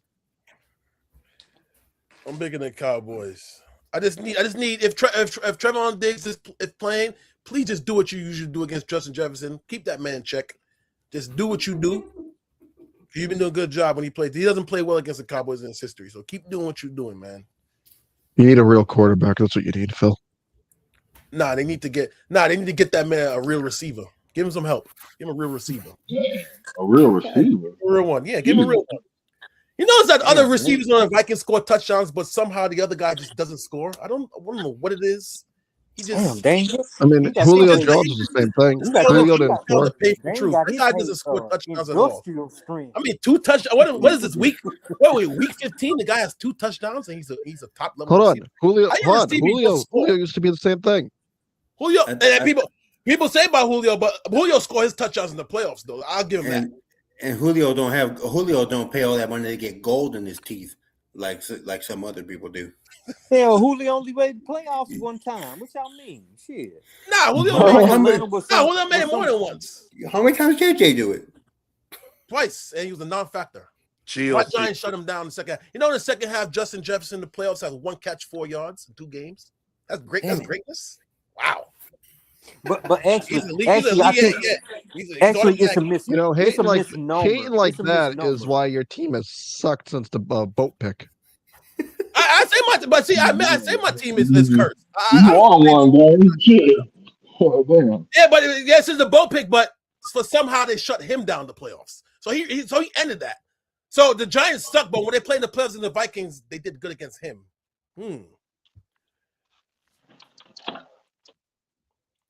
So all right, well, I just tell him the truth. I don't know why you hit him. I just so think if he was a giant, would he be like an all-time great then? Since it's reverse New York curse. I'll say it again. I didn't hear you. If he was a Giant or a Jet, would he be like an all-time #1 receiver in NFL history because it's reverse curse? No. He'll fit right in. He'll fit right. But not you know what? I would love for him to come to the Jets or Giants. His career is over if that happens. If Jets was on the Jets or the Giants, he'll be mediocre. Hey man, I believe you keeping the Giants curse, man. Yeah, you keep saying I think you're the reason why they curse. I honestly think you keeping the curse alive. If I'm being, I know, right? God, for real. Hey, Dane, did Jettas take your girl or something? I just hate like he's the only receiver in NFL history to get so much excuses made for him. Like no one was making excuses for Devontae Adams when he was playing with Aiden O'Connell. Nobody did that. But for whatever reason, it's always an excuse with him. Even when Kirk Cousins played, they discredit him and gave all the credit to Jettas. But now that Kirk Cousins is not there no more, now they say, "Oh, Jettas don't have any help." So which one is it? I mean, Kirk Cousins. I mean, unless you ask Falcons fans who is saving their head coach's job right now, Kirk Cousins for the most part sucks right now. Like he gets so, and when he gets shut down, they can't just say he got shut down. Like when Jair Alexander shut down Jettas, he shut him down with no help, no nothing. They try to blame it on Kirk Cousins. Like, come on, now, the man got shut down. The game is, if you have a bad game, it happens. And I'm like, I'm done with this. Well, actually, that moves into the point that I was going to make. Is it really corner against wide receiver, or is it against a corner against quarterback? That's the matchup, but actually it's a matchup between the quarterback and the cornerback. The receiver is just out there. He's the intermediary. You got to throw it to somebody. But the real matchup, I've always thought that there's not necessarily the corner, corner wide receiver. Yeah, you get that, but it's so much more that goes into that. That's just the result. But you know what I mean? That's the icing on the cake. But you got to break the eggs and all that flour and sugar stuff to make the cake. But the receiver also is responsible for getting separation from the quarterback. Right, exactly. I always say the receiver has to help the quarterback out as well. Like, he was getting locked down that game, and they try to say that John Alexander had help. Like, Well, come on, like, what are the excuses? Stop. Like, he got shut down. It's okay. Well, you go even. let me counteract that, Sean. Does a quarterback, if a wide receiver has to get separation, but what if the offensive line is horrible and the quarterback only got 2.5 seconds and you need 3.2? Is that on the wide receiver? So again, that's what I mean. Football is so interdependent. One thing is dependent upon the next to make the whole mechanism work, which is different than basketball or football. That's what So makes I'll football to go me. a step further with that. If that's the case, then that's on your OC. You need to call a different route. Well, if Right. that's the case, then I put that on the general manager for getting good players. See what I'm saying? Well, if that's the case, I put it on the owner for not having sold the team 30 years behind the ago. general manager. You can't get no talent. And if that's the case, I'm blaming it on the college they came from, the University of Georgia. Damn. All right, I'm about to go. Hey, I'll see y'all later. Mikhail, Bye. I I'll see y'all told you to later. stop I'll see that. y'all later. Mikhail, I gotta go. Don't throw shots I gotta at go. me. Mikhail, I told you to Don't stop Jake that, Paul Mikhail. this thing. Don't be a Jake Paul. Mikhail, I told you to I stop doing couldn't that. help. I'm sorry, You Jay don't Ray, learn. man. I couldn't help it, man. I couldn't help You it. don't learn. Do you not learn? It was If you want I to make can't fun help of myself, myself. big man. if Hey, you want, Mikhail, Hey, if you want to Sean, make fun of the a, fruit, you had to get it. if you want to make hey, fun of a Sean been Georgia so Bulldog, cool, man. I if had you to, want I to make had fun of, to, man. if you want to make fun of a Georgia Bulldog, make fun of Quincy Carter because he screwed us up. Quincy Carter. Yeah, he did. Damn. Yeah, he Hey, did. You right I about remember that. why your Quincy. Sebastian look like he smell like somebody passed gas? Why Quincy Carter catching strays? Man, what that man do? What he didn't get his life together. Poor guy. Yeah, I know, right? What are you doing? Drugs and shit. Yeah, he kind of Yeah. hit a hard, rough spot. Yeah. That's what happens when you live in Dallas, man. It gets tough for you, brother. You got to find a way out. What? I don't think so. Well, I've never lived in Dallas, so I guess I can't really tell you. Quincy Carter should have bought a house in Fort Worth. Austin, move to Austin. No, Austin. The hippies, those are all hippies in Austin. Might as well. I don't even go to Austin, and my parents live there. Be a better son. What part Man. are you Your in, mom and Jay dad. Ray? Huh? What part are you in, Jay Ray? So I'm in Seguin, so I'm closer to Sean than I am to Austin. Oh, okay. Oh, okay. So I'm close to San Antonio. Oh, all right. I got Yeah, you. Reyes stay over there in the rich part of San Antonio, the north side. I'm in Seguin, brother. It's so poor over here.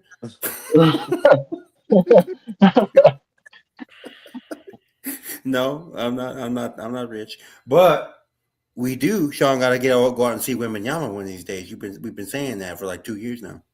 Oh, I seen Man, he Wemby has to be play in healthy person before. first. In case Is of he the car. back? Is he back? I know he didn't He's- play the other night. Did he play? He's supposed to be back tonight against Okay. Oklahoma City. Ooh, Yes, that'll be a so good we'll one. see. I seen But- Wemby play. Well, Sean and I last time we were gonna let's go watch this game, and then he got hurt. and then we're just like we can't. I went to a game and I got to stand next to him, and he don't look human, man. I imagine he don't, Look man. human, bro. I mean, just compared to 6'10" guys, man, it's just ridiculous. I mean, just the esoteric and the aesthetics of it, man. Dude is just different, man. I got a chance. I was meeting one of the Spurs reps, and they, you know how they take you wine and dine you. Well, he took us out on the court, and Wemby was out there taking jumpers. And so he was on our side by the team's bench because we walked past there, and I was probably like 2 feet from him. And I just looked up like, this dude is an alien. He didn't look real. And it's funny because Sean messaged me, he's like, "Hey, you busy tonight? I'm going to got a rep for the Yeah, Spurs I tried to game." get Rez to come. And I was like, I don't got no money right now. I'm broke. It was free. You didn't say that. I tried to get Rez to come with me, and he was like, "Nah, I ain't gonna be able to make it, man." And that's it. So And y'all so can't say I didn't try. Yeah, we gotta try. We gotta keep trying because I'm trying to go. But well, before we before I bounce up out of here because I got to make some runs, do some things. I did want Yeah, to me too. sincerely from the Sell some bottom of my crack. heart and see right when I was going to say something nice about you. So, when I was going to say something good and nice about you, there you go. So so because you didn't let, how you survive being a 30-year-old virgin. And we know you lasted, and we know, and Abby I told me am she sent me a 28. text that you lasted 2 minutes, man. That's not a good look. It's 2 seconds.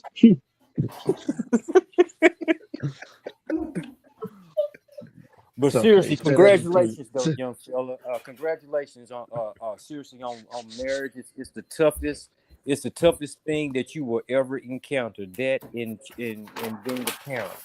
So I sincerely wish you the best. Um, and when you name all your kids, little Wilt, and little Kobe, little Jeannie, uh, uh, Derek Jeter Taylor. That's gonna be the kid's name, Derek Jeter Taylor. You know what I mean? Remember that, dog. You know what I mean? But you're in the best situation, though. Although you're a pansy, but I wish you the best, though, and your wife. Yeah, Steph man. Steph Before Curry's I better than Kobe. and before I shut off too, yeah, congratulations to you, Brandon, and shout out to Sean. Like for real, like I appreciate y'all beating the hell out of Alabama because and we be seeing that home with y'all. So appreciate now for real. Appreciate UGA for that. Shout out to Miami. I'll see y'all next week. What? We gonna do what we do. What I'm saying? And shout out to the Cowboys. Shout out Jerry Jones for actually making moves and stuff like that. So shout out to everybody. You know what I'm saying? So yeah, we good. Stay the line. Yeah, it's his line, It's our James. year. Oh, that line. Oh, I thought. Oh. Lakers in 4. No. It's our year. Lakers out in round 2. That's probably what happened. We knocked them out of. We knocked them. You know We what? knocked them out of the cup.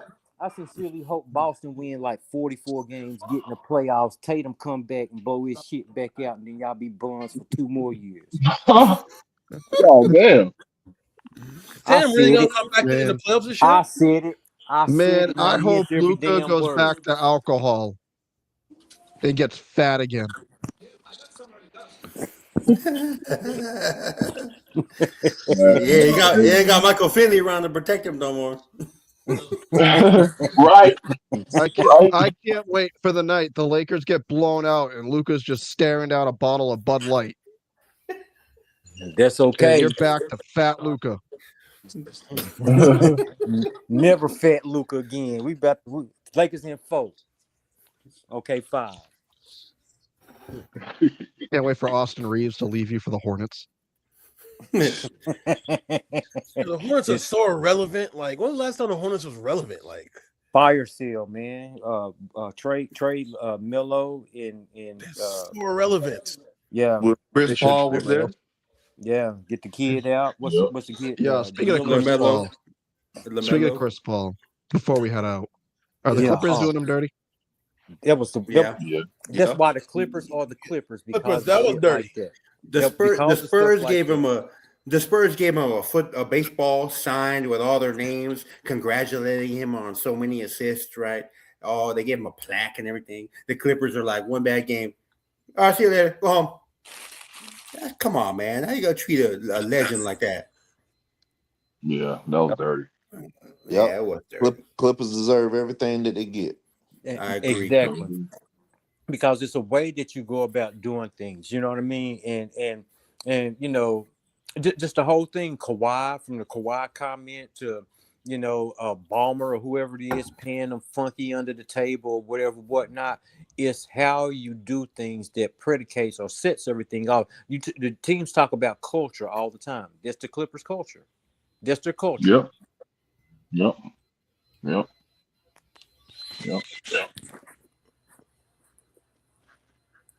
Well, that's it for me.